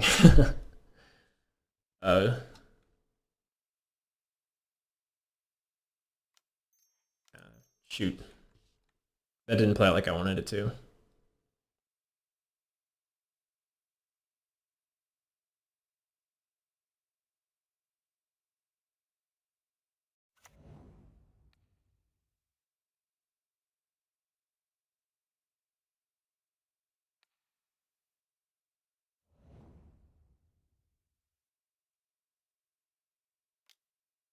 The good news is once we get the Monarch, I think we probably are able to keep it. So the reason I attacked there is that I can get the backside of Lunarch Veteran out because he has a hard time with flyers. Now that being said, he has so many cards in hand that maybe it just doesn't matter at this point. Yeah, Triggering Rats is brutal here.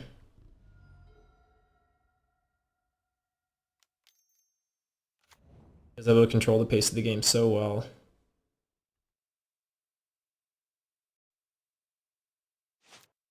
I'm going to try and save our dude.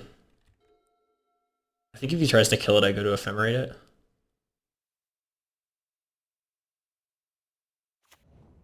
Okay.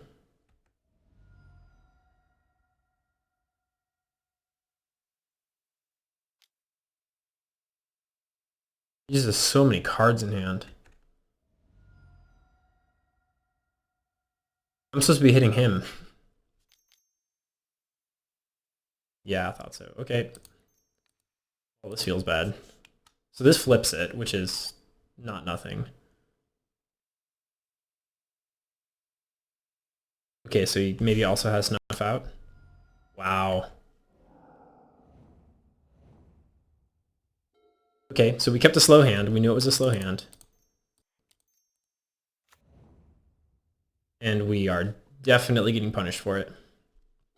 If Search Party Captain can stick, we can blink that boy a lot.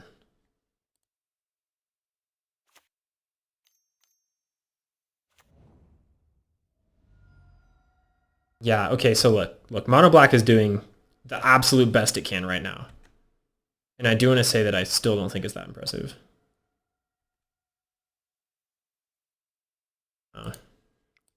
I'm just going to duck out of this one. Let's go to the next game.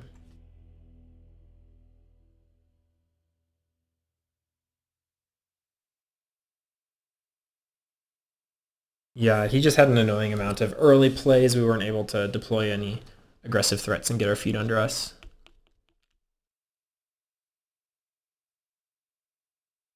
A lot of removal. I had a turn 1 play, a turn 3 play, And then he killed both of those on his turn 1, 2, and 3, and basically had an empty board on turn 4.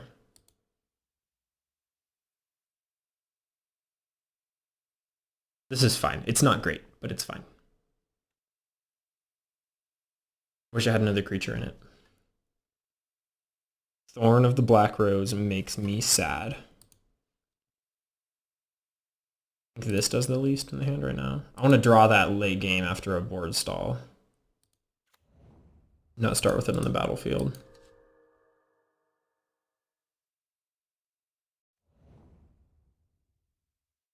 I think I'm just going to fetch white here. I really only have the one play.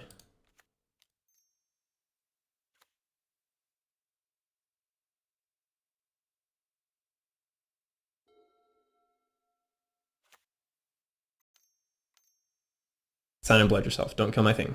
No murder. God.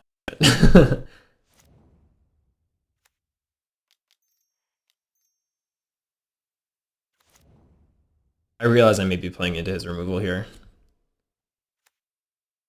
But this is a higher upside play than other options. Nice. Okay, so we're not getting the same exact play line as last time, thank God.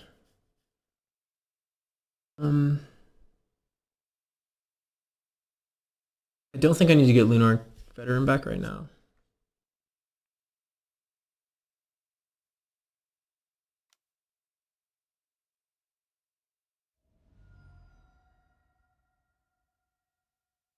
I guess I might as well. I should have done that pre-combat. That was kind of a misplay. Imagine he's at 1 lower life. Let's see if it matters. If he ever goes to 1, it was relevant. So hopefully this is a murder. Yeah. I'm going to go for the Ephemerate here. Is that even correct? Ephemerate Search Party Captain is so good.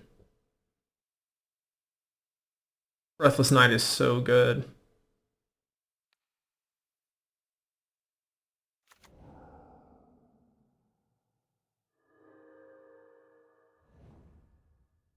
And if we can gain just a good chunk of life from Breathless Knight, he almost can't beat it.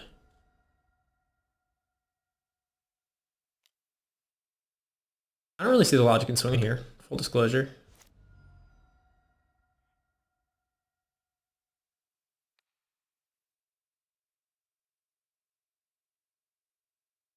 Don't think I want to cast that.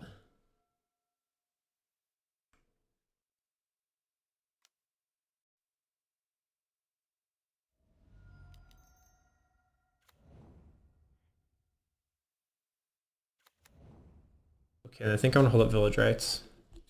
And he just has so much removal in his deck. The odds of him trying to kill our stuff is crazy high. Thorn? Is this a Thorn of the Black Rose? Double murder? What 4-mana plays does he have? Gurmag Angler? If it's a Gurmag Angler, we are heavily favored. Cheering Rats, okay.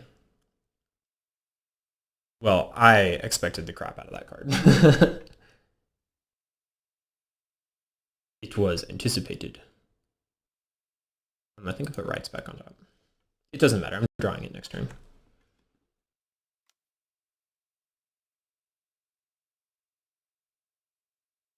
I should not have put Rights back on top in case he goes for end step sacrifice, but I guess he would have probably just done that before playing his creature.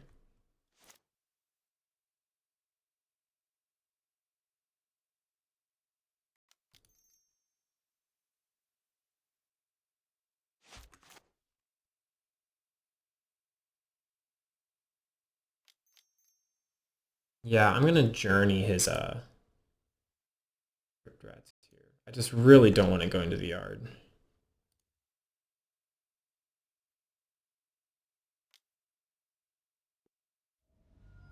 And then hopefully he just attacks into this Doom Traveler. Looking pretty good for us. He has a couple draws that make this start not looking so good for us. Still scared of Crypt Rats.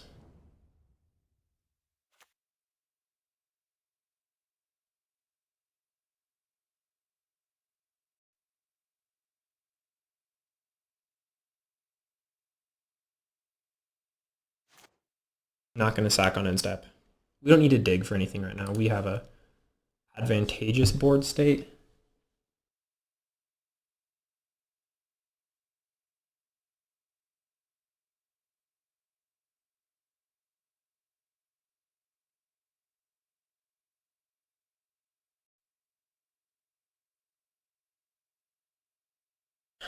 If I just swing out here, he blocks, takes 3, goes to 4 life. I can sack something after blocks. Draw 2.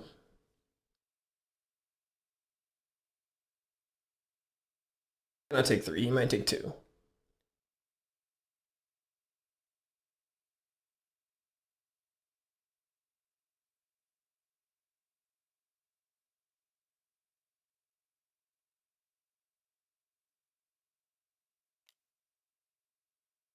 Yeah, so Bone Picker, block Breathless Knight. I'm assuming that's happening here.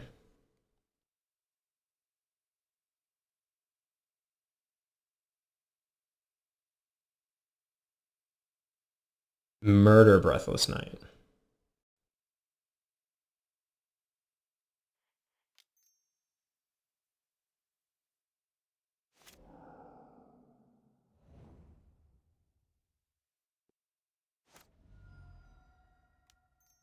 Hope for a little bit better off of that draw step.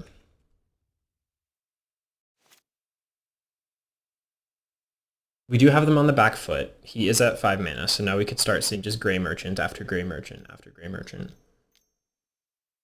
Yep, there's one. We are way ahead on life right now.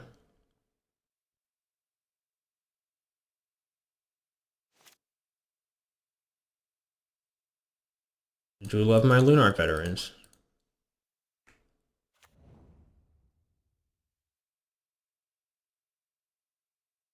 Honestly, I think I just keep swinging as Bone Picker.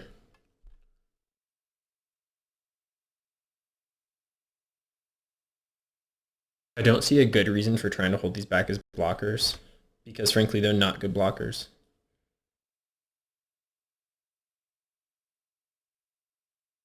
Yep, still saving the Bone Picker.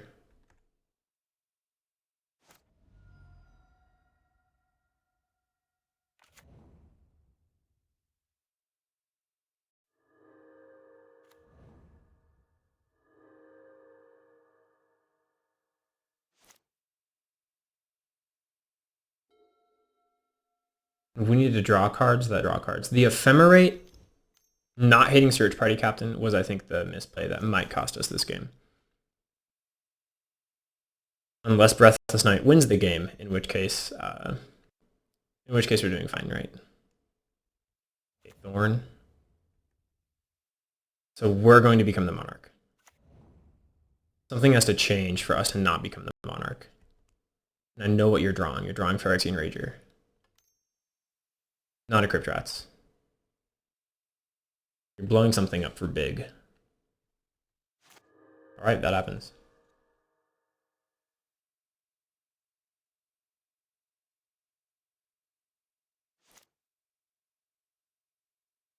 Wow, that was so much life.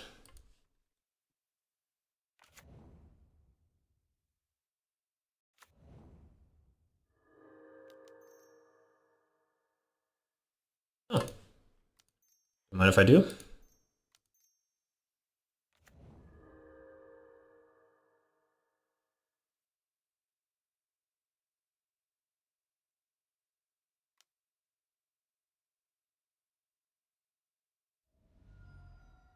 Now we're the Monarch. Nice. Journey is so good here. Phyrexian Rager. Okay, we knew that was coming. Tendrils of Corruption is a great card.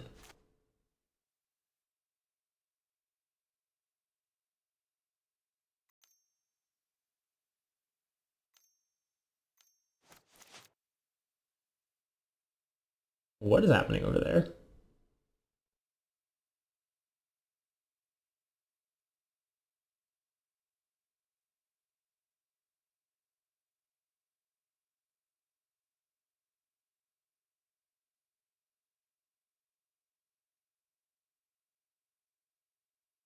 Okay.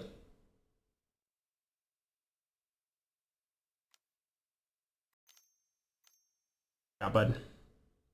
Another tendrils? Are you kidding? Snuff out. Okay, that's fine.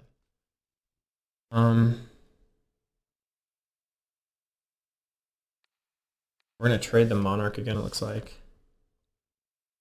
I do not think it's worth giving up my Breathless Knight for.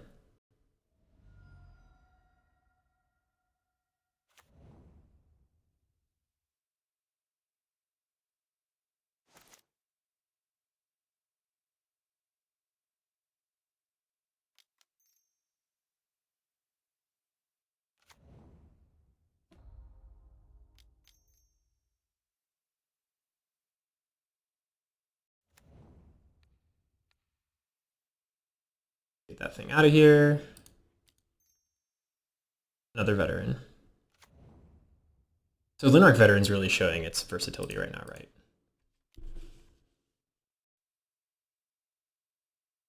Like we are gaining life, we're 2-for-1ing our opponent, we're flipping it to get back the Monarch.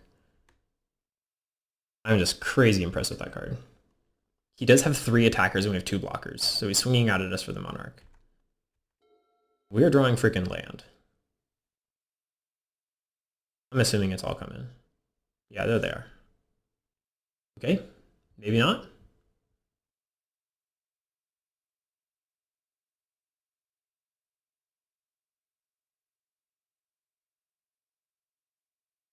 Oh, this game's so close. You should swing with everything, opponent.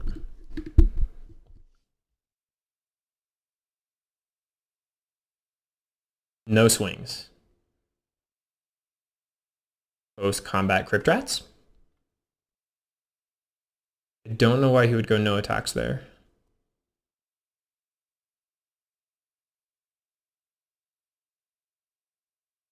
Assume this means he doesn't have rats. And in fact, I'm really excited that we haven't seen rats all game.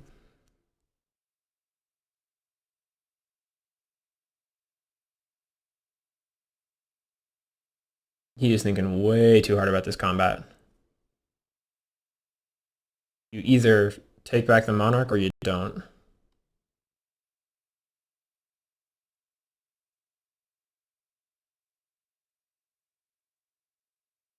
Well, I'm just going to go for chumps again.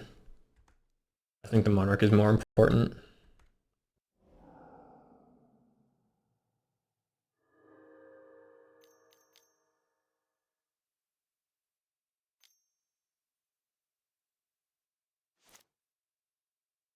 Please not rats. Oh, it feels like rats. Oh no. So he pumps that for 3, keeps Gary, everything else dies.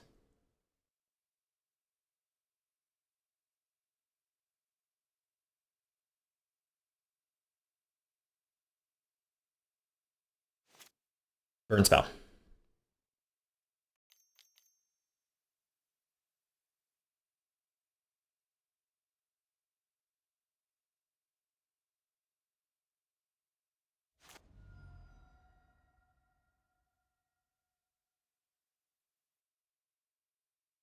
Okay, well, let's make sure he's not getting the Monarch back.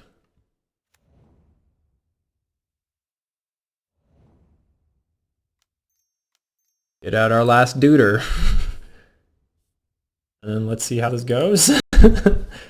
Oh, I wish I had a board state in a box. Maybe we shouldn't be cutting our bigger creatures against this dude. I need to not brick 2 draws in a row. Oh my god, and he takes back Monarch. Okay, that's brutal. He's at 4 life. He's at 3 life. Okay, so we're not out of this game. We just have to draw well. I need to draw things that fly.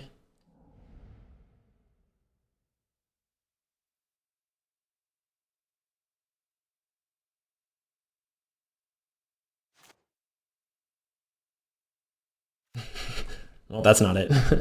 Okay, search party captain, off the top.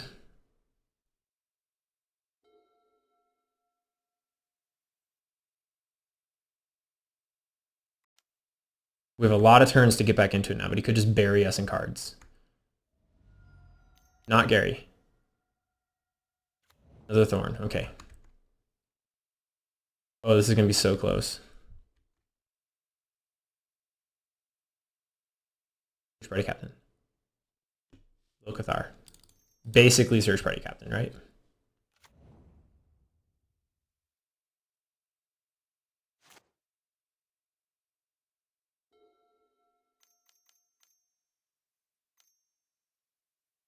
Gary.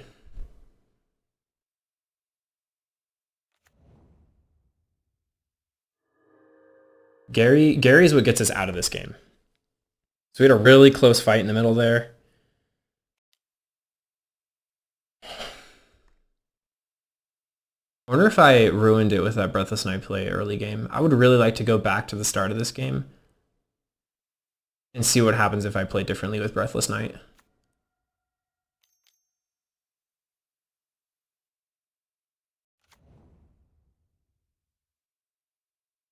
I don't normally mind shooting rats too much, but I will say it's been pretty brutal here.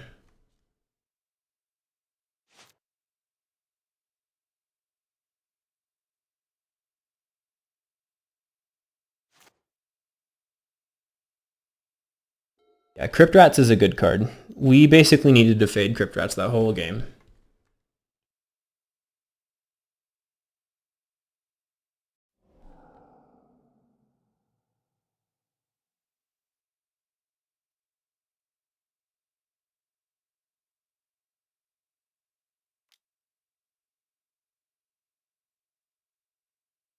Yeah, it's difficult to see how we have a winning line here.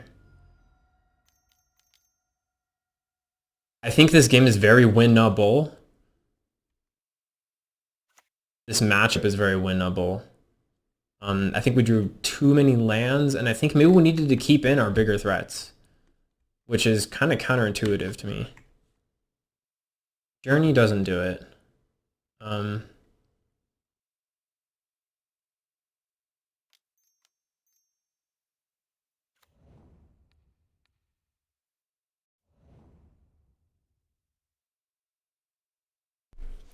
Well, how many more attacks can we survive?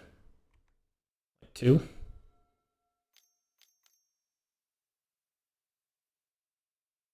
I hate that card.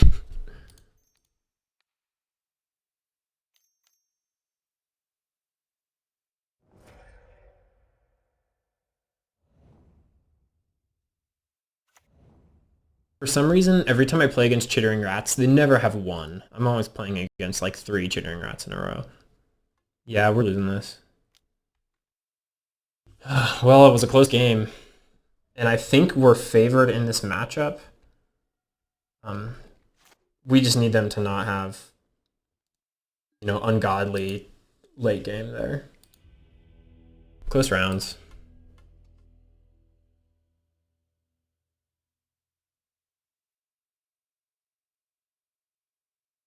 Well, so we're at 2 close wins and 2 close losses. And that is par for the course with this league. Par for the course with this YouTube channel.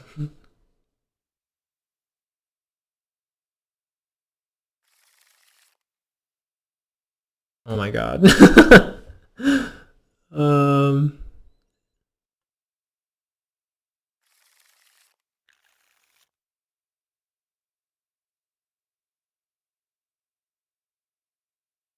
I put like Loyal Cathar because it's not castable yet. No, with this hand.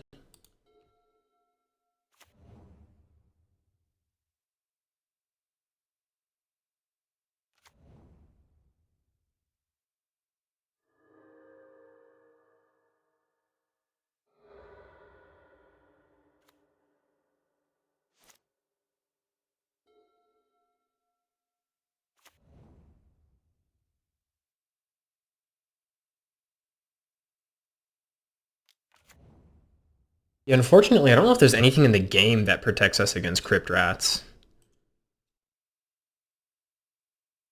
Like in the game of Magic. I think we just eat Crypt Rats and die. Let's do Thraben Inspector. Hold up the village rights.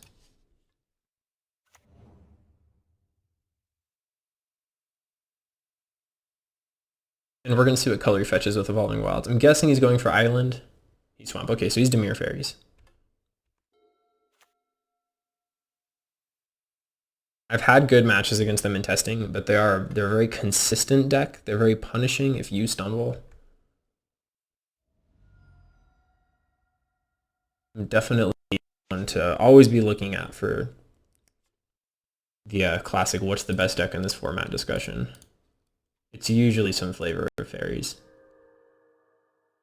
I think whatever I play is going to get spell stuttered here. I can't imagine he's not holding one up.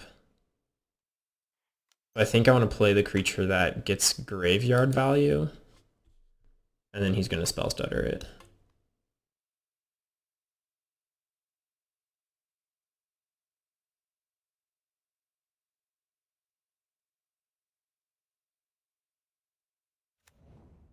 Oh, didn't know it. Okay.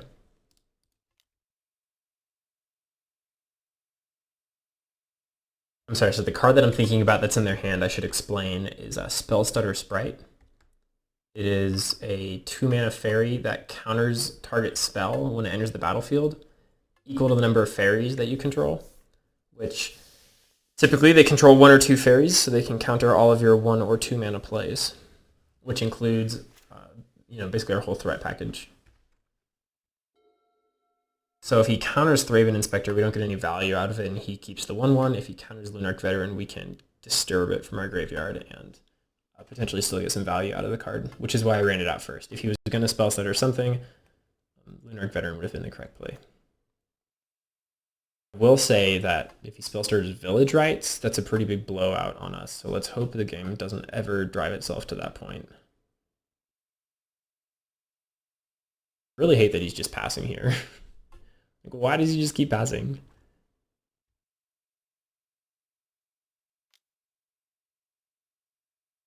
Why did he not swing with Fairy Seer? It's not like we're anywhere close to lethal.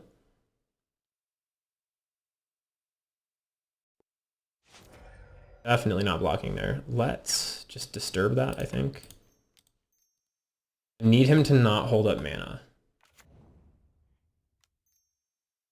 Yeah, now I'm assuming Thraben Inspector gets spell stuttered. Like he's been projecting that he has it this whole game. The other thing we might see is Gurmag Angler with counterspell backup. What is possibly in his 5-card hand where he doesn't see anything yet he wants to counter?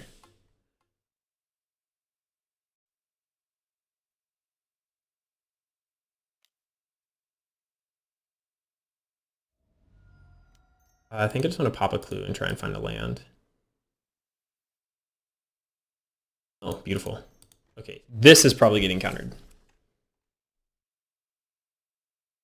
Can't be spell stuttered, but it could be just murdered or counterspelled.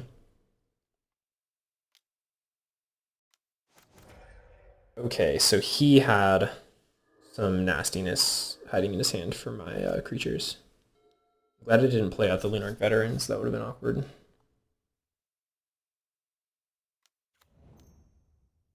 Another Fairy Seer. The most aggravating card out of their deck for us to play against is by far Augur of Bolas, because the 1/3 body is difficult to attack through. If you play Pauper, you're going to see their deck a lot. This is such a common popular strategy. People love fairies.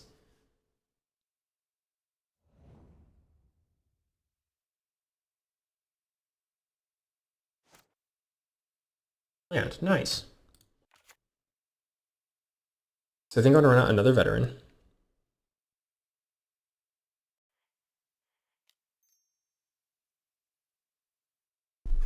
Hope to bait the spell stutter on this. Nope. On this? Nope.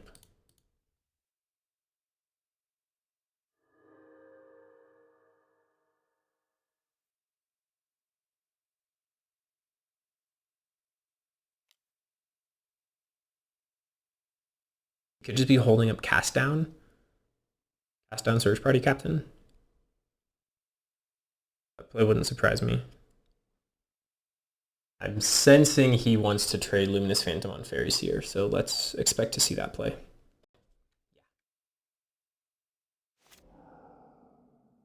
And then I'm going to run out this Angelic Renewal because I don't think you can counter it.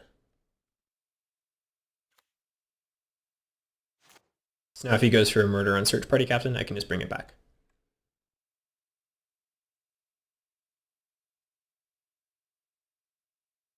We are pretty far ahead right now. Not that he can't pull out of it. That's one of the ways he can pull out of it. We are notably not swinging for a ton yet.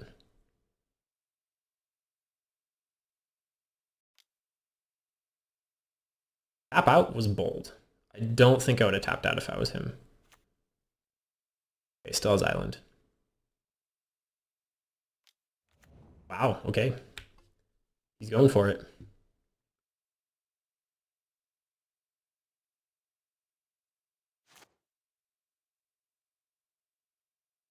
Whatever our opponent is looking for, he is clearly not finding it.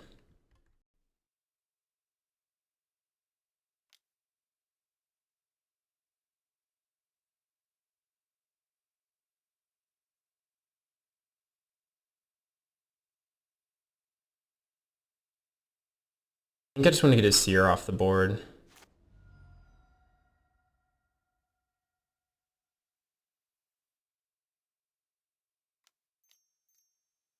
That back. Blow up a clue. Okay. Hold up Ash Barrens.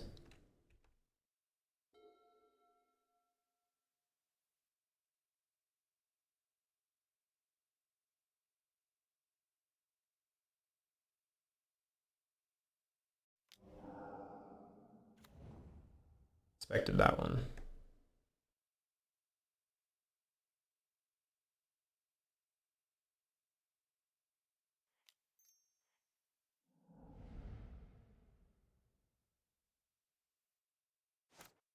And I would assume his game plan now becomes protect Gurmag Angler more than it is anything else.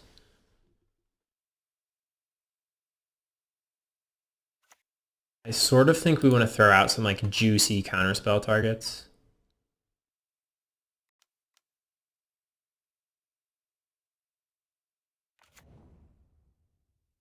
I don't know why he didn't play that earlier if he had it.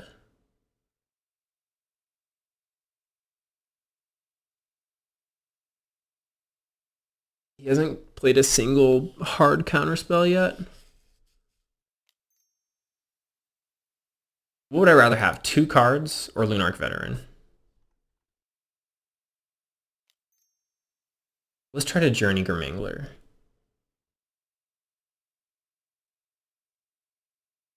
And if he hard counters this, then he's pretty much tapped out. Yeah, okay, that's expected. And now I can Village Rites Lunarch Veteran pretty safely.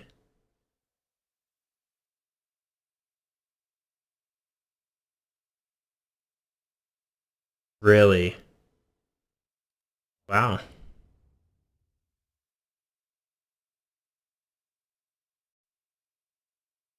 All right, so he just let all his counterspells hang out in his hand for the whole game. Why not?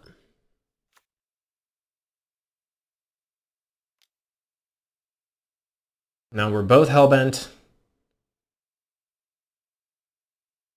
I have 2 flyers, he has 1. 26 life, he has 10. He has a bigger thing on the board than me. But I can Angelic Renewal if he starts swinging.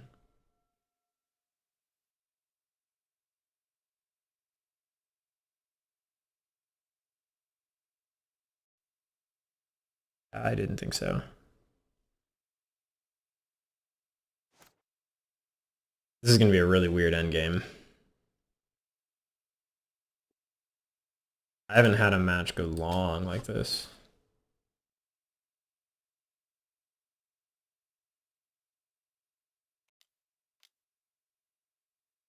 Okay.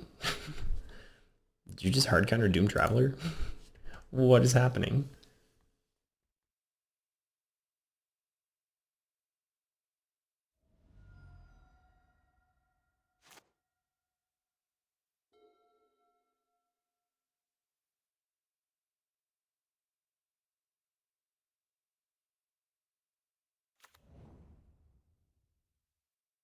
Break from our opponent. I guess the life gain is kind of useful. No swing with Grimangler still. We need to draw something that draws something else. Oh, that's kind of cool.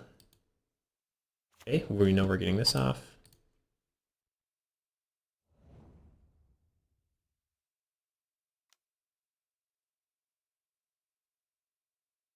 Okay, and then we just need to fade him having any big X for ones. This game. Not playing is interesting. I would imagine what he could have that he wouldn't want to just run out. Murder, maybe?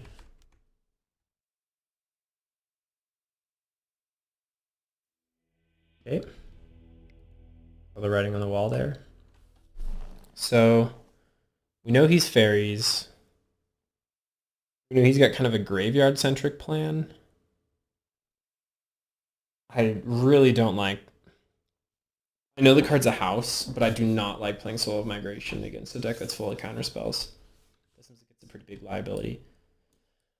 Running all of these, running all of these.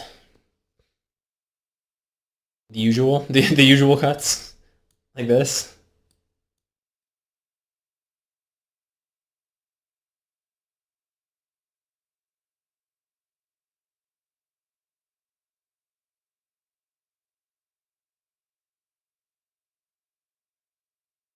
I don't know, the Soul Migration plays so strong though.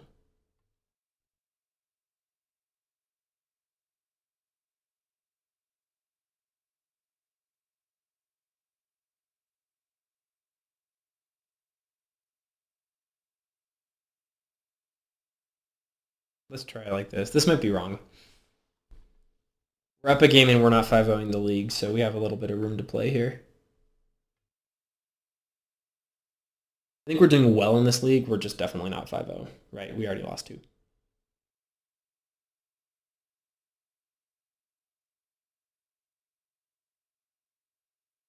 I think when we're playing against MBC, I just want to go fast.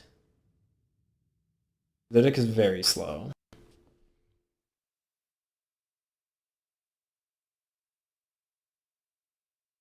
I'm going to keep this. I do want it said that I think this is probably a mistake.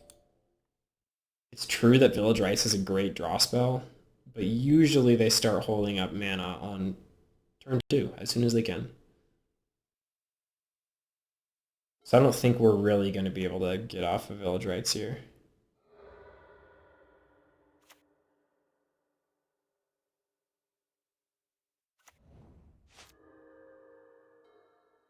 I mean, that certainly doesn't preclude us from getting lucky, right? Maybe he just doesn't run anything out.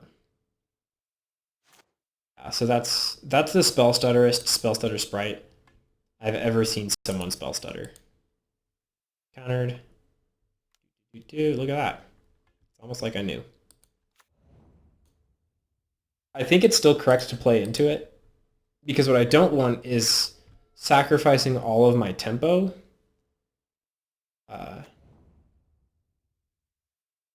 Sacrificing giving the game a clock just to try and resolve my Thraben Inspector, right? I think it's more important to get the creature on board.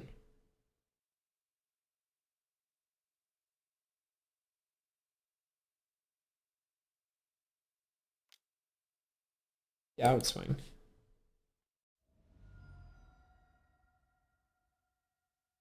I want another body. I'd like to draw a creature. Now it doesn't matter. I'm just going to Village Rites my dude second. First combat main. Hey, that's good.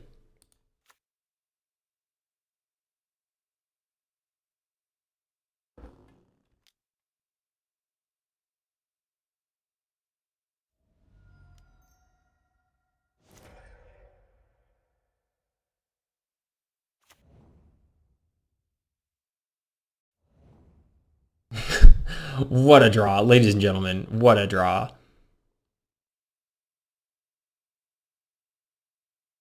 Okay, so I could journey his Spellstutter sprite, and then he doesn't have any board presence. I could just wait to play Suffocating Fumes on him. I don't think we're getting away with any more like fun Village Rights-y type plays. I think this is probably just about the last time in the whole game we can expect him to tap out. I'm just gonna do this now. Let's hit some creatures. It's all lands. The whole deck was just lands the whole time. That may have been wrong. But the Village Rights are just dead in hand, right? If we don't hit something. If we're lucky, he'll do something really silly, like just play another 2 fairies. What I'm worried about is Ninja Deep Hours. Doesn't have it.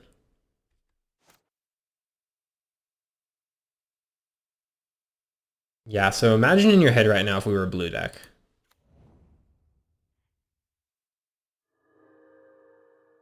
And we had some like real card selection options.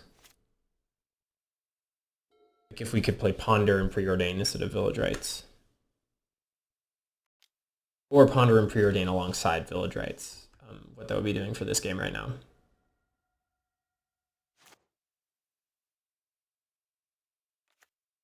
I think I go for this. It's probably just getting countered.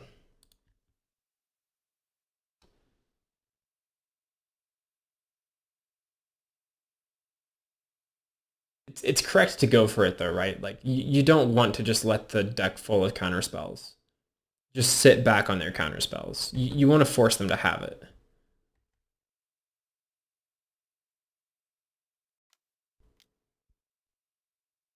Okay. Let's go for this. Either way, it's dying. Either way, Village Rights was dead. Maybe this way we get to draw 2 cards off of it. Nope. Yeah, okay. So I was correct in the way I was playing around with Village Rights.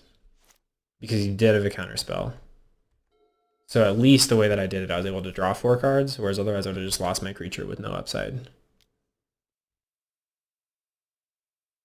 Also, this game's not going anywhere fast.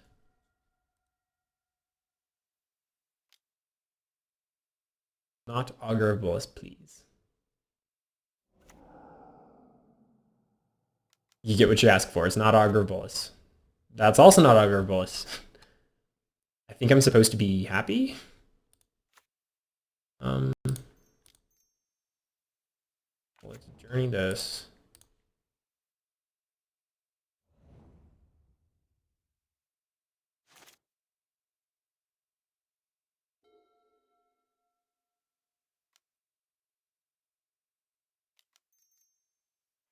I'm gonna just cycle this on another card. I don't like sitting on a pair of Suffocating Fumes. It feels like we're not going anywhere fast with that. Search Party Captain is great. If we can draw something to go with Search Party Captain, that's great.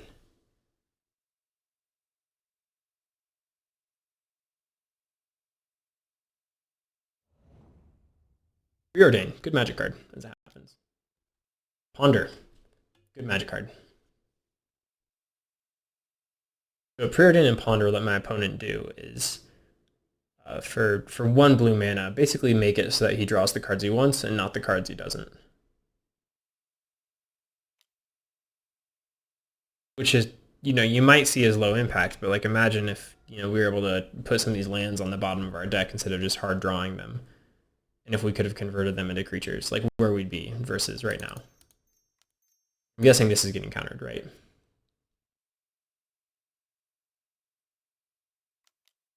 Yeah, I can't not play into it. I would rather play and have my spell get countered than die with great plays in hand.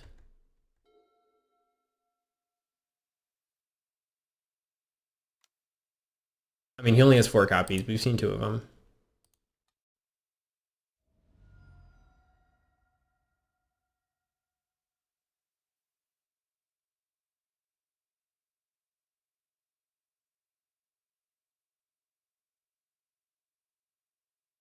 Fairy. Play a fairy. Not that. Never want you to play that.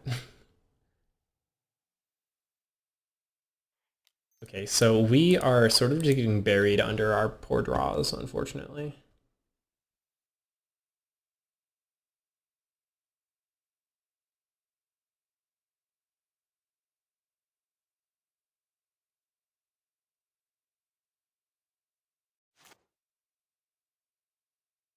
So that's a great card.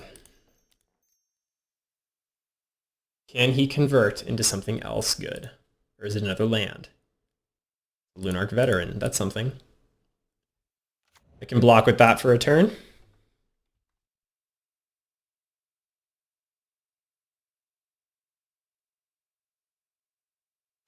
Yeah, that's the value of Lunarch Veteran, right? Because I can block now and I can block again later. And hopefully it can get some trades.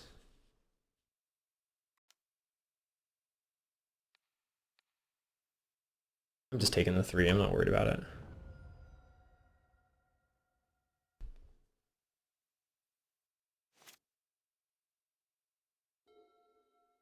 Another good draw.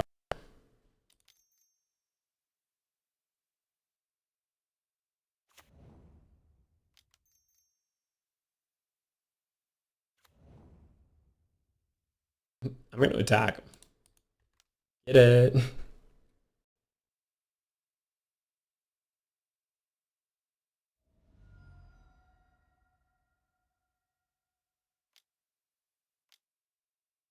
Well, that's sad.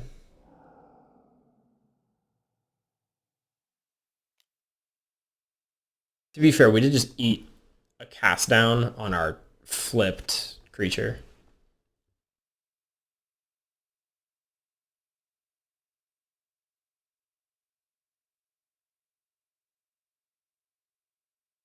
Post game.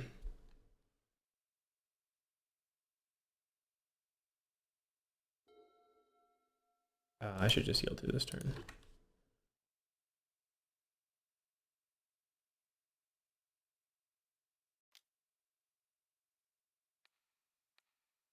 I do want to block on the Cathar. Would have gone to 2 there. Feels too low to me.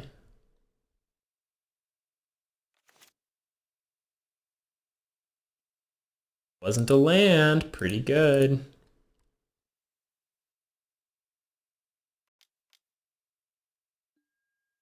I'm just going to scoop this one up. I kind of want to try just running back like our original deck. Guardian's Pledge would have been so good there, though. Yeah, I'm going to try it. Let's just run back the original deck. No changes. See what happens here.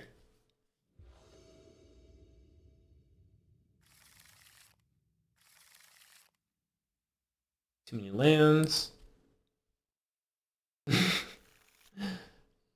Not enough lands. I'm just going to keep it. The Soul of Migration is the worst card here. We might get punished like crazy for this keep. Let's hope we can hit a land on the first like 2 draw steps. And then we're fine.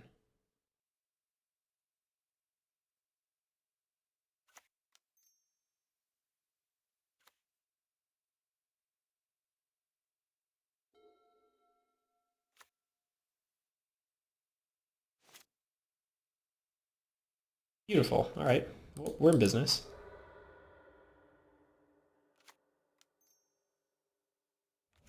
You'd think I planned it.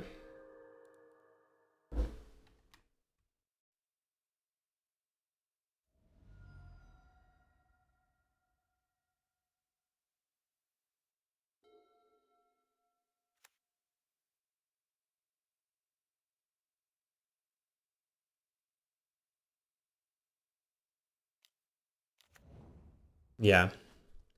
See previous comments about Augur of Bolus being a problem for this deck.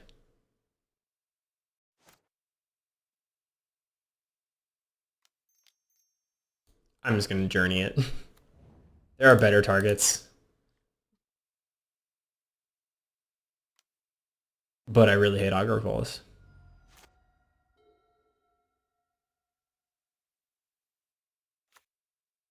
It's a 1/3 that draws a card and gets rid of my dudes. fine. I think I just placed Relic Renewal.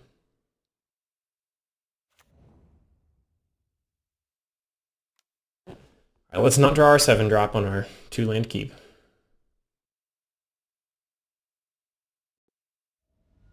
There's an argument that Village Rights would have been correct there.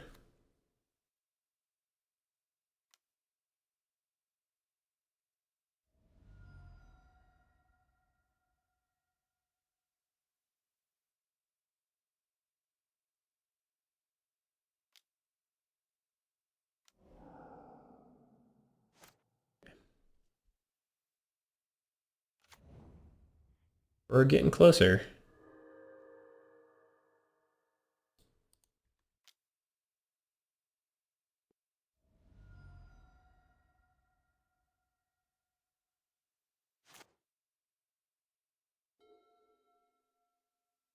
At some point, he's going to go to kill one of my things. I'm going to go for Village Rights, and it's going to get countered.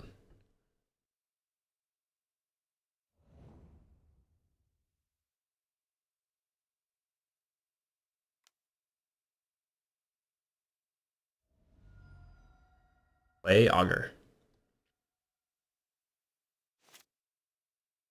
My man, you are forecasting that counterspell so hard.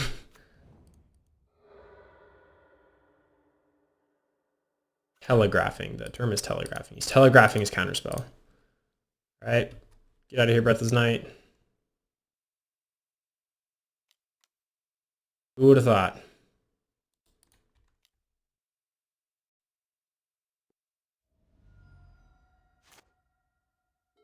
I do like how he sideboarded Stormbound Geist. I don't know if it's the best play he had, but I do like it. He saw a lot of flyers the first game, and Stormbound Geist really just eats fairies.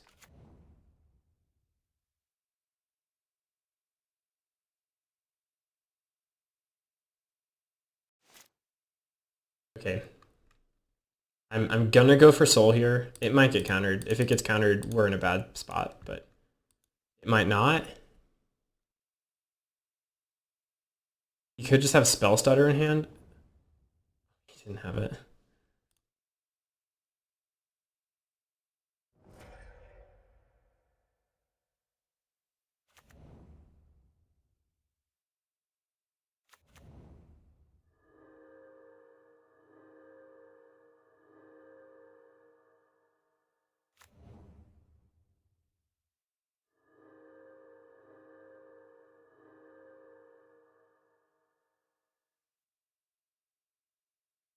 Do I attack here?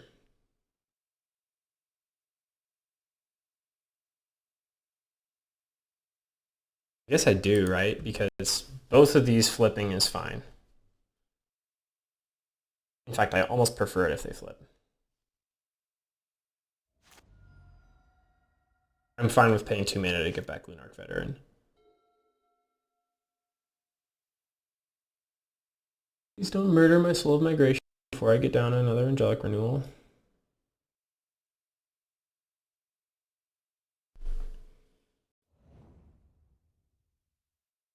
Part of me wants to say Breathless Knight's like the worst card in our deck.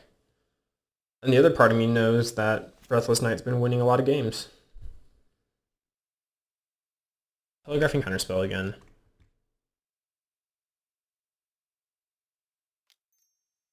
This is tricky. I'm going to go for another Angelic Renewal, with the guess that he's going to murder Soul of Migration in response to this.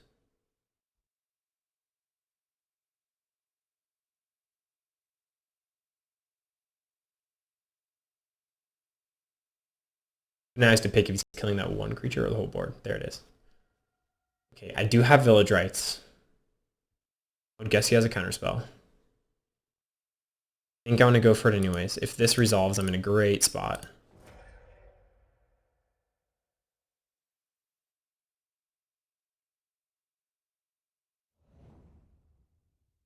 Oh, wow.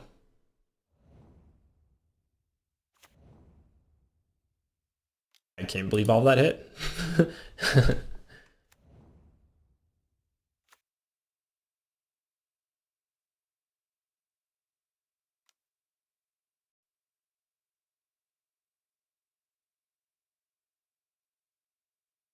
Now we have another Soul of Migration line.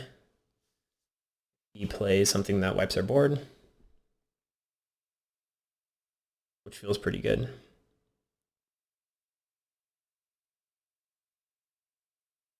Assuming this means he has it. These blocks are kind of weird if he doesn't have it. Yeah, there it freaking is. Hey.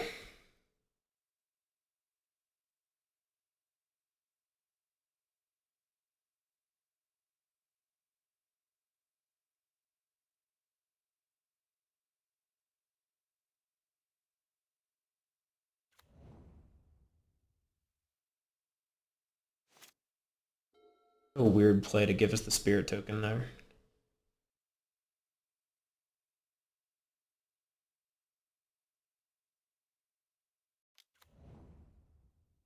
Ooh. That sucks. Well, let's try and get back our Lunarch Veteran and make him exile our yard.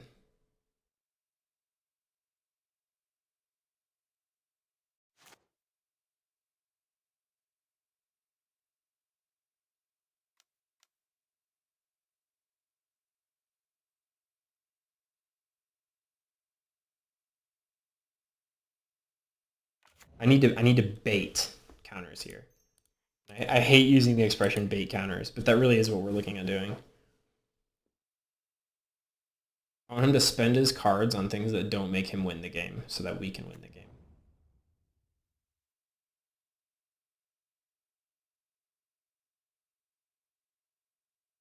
I think this is another freaking board wipe. No, just a cast down. Okay.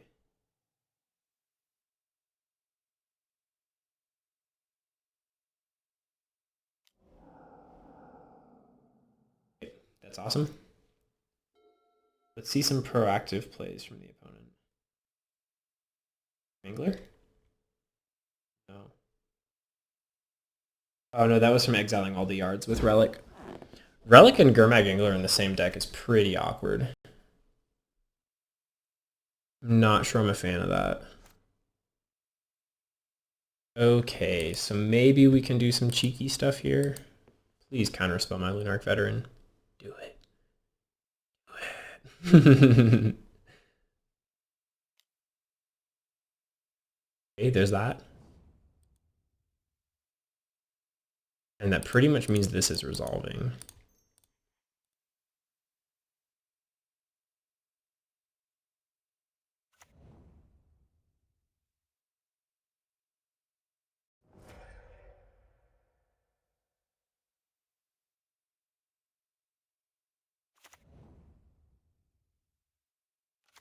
These play lines are just so strong with Soul of Migration.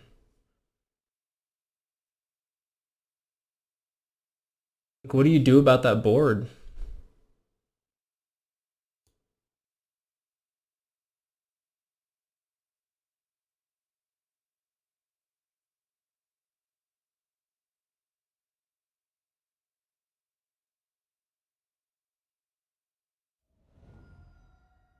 Wow, it goes to 2 on a snuff out.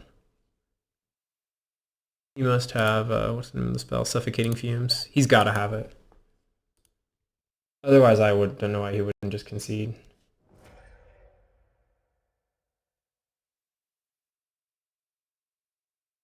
Wow, that Suffocating Fumes is going to be a blowout.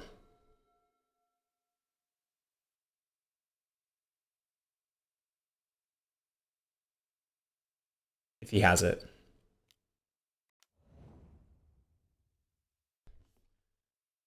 Shatterstorm! Why you make everyone main deck hate cards that are good against me?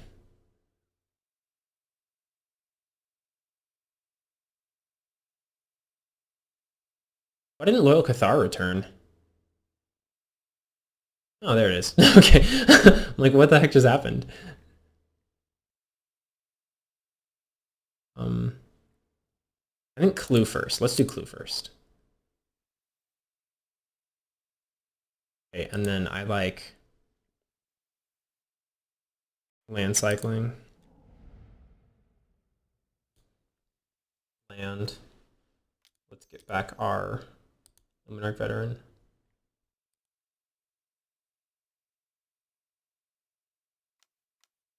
No way, dude. Deck's full of counter spells.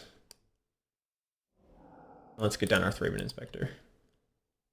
Yeah, he was able to pretty nicely 2-for-1 us on the solo migration there with the Snuff Out and the Echoing Decay. I'm a big fan of that. I think that was a cool play line. You really just have to stall here, though. Like, how fast can he really play? He's got 2 minutes on the clock. He has to get through 22 life with that board of kind of measly attackers.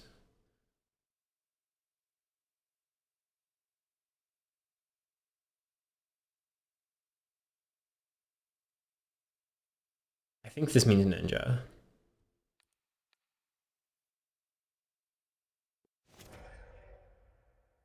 I don't know why else he would have gone for that attack.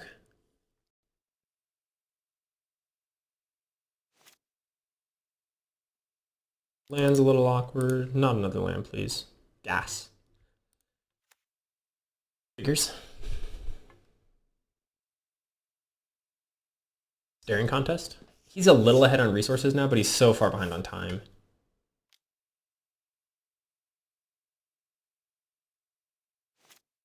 I'm not saying he can't do it. I'm saying it'd be impressive if he did.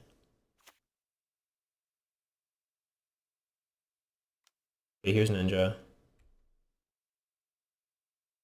This is kind of bold. I guess he can Ninja and Spell Stutter.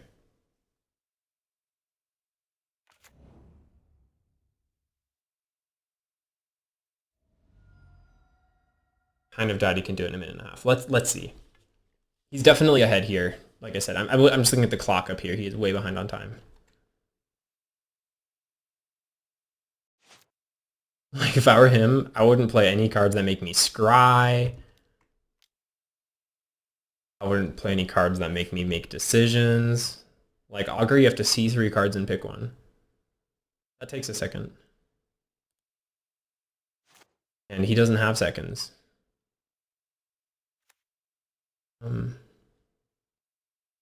Spell Stutter's out. Oh, awkward.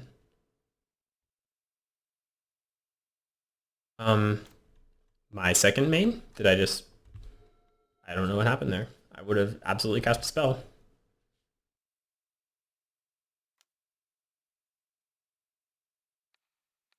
Make him order some blockers. Yeah, I don't know what happened there. That was kind of upsetting.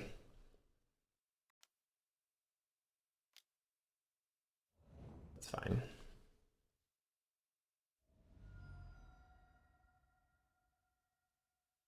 I need a creature, like real bad. That's a good creature. First, let's try and journey his... Since it didn't let me do the second main, that does not counter this spell.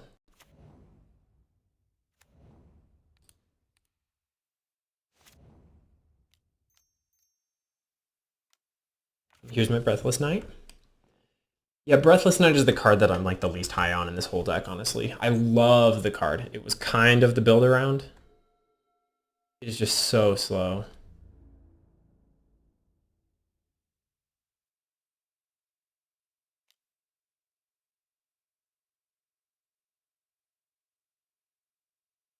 I think I go like this. This is only flyer, right? Yeah, I know.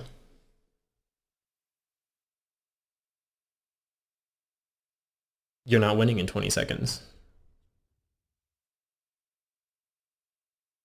And if you can't kill Breathless Knight, you're not winning at all.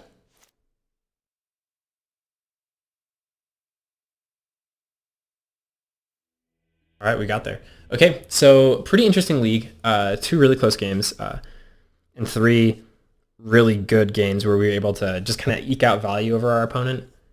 I was really excited by the interactions that we were seeing in some of the early games. I was really, really impressed with Soul of Migration, Angelic Renewal, Ephemerate, this whole line. It's pretty soft to a lot of hate in the format, right? There's Echoing Decay, as we saw, Suffocating Fumes, a lot of decks are running, which are pretty effective against it. But when it resolves and your opponent can't do much about it, it really is a beating. Lunarch Veteran, love it. Thraben Inspector, a classic. Doom Traveler, as we saw, was kind of able to win some games by itself there. Search Party Captain is awesome. I think what I want to evaluate in this deck is whether I'd like to dip more towards going faster. So keep Breathless Knight, Search Party Captain, get rid of Soul of Migration, Angelic Renewal, try and run a more aggressive package, maybe throw in some like one-costed flyers, or two-costed flyers, or if I want to go more to the big end of things, and maybe cut the Breathless Knights and throw in a little bit more support for the Soul of Migration package, a little more card draw. But overall, I was really impressed with this deck. I think it played really well, and I'm happy that I had the performance that you guys saw here today. So thanks for tuning in. This is Black-White Breathless Knight. Feel free to send me ideas. If you saw any misplays throughout the video recording, feel free to leave those in the comments below. And if you have any ideas for the deck, if you think we should go towards a faster aggro deck, if you think we should go towards more of a Soul of Migration, big flyers endgame, either one, feel free to let me know in the comments below, and I look forward to hearing from you. Thanks, bye.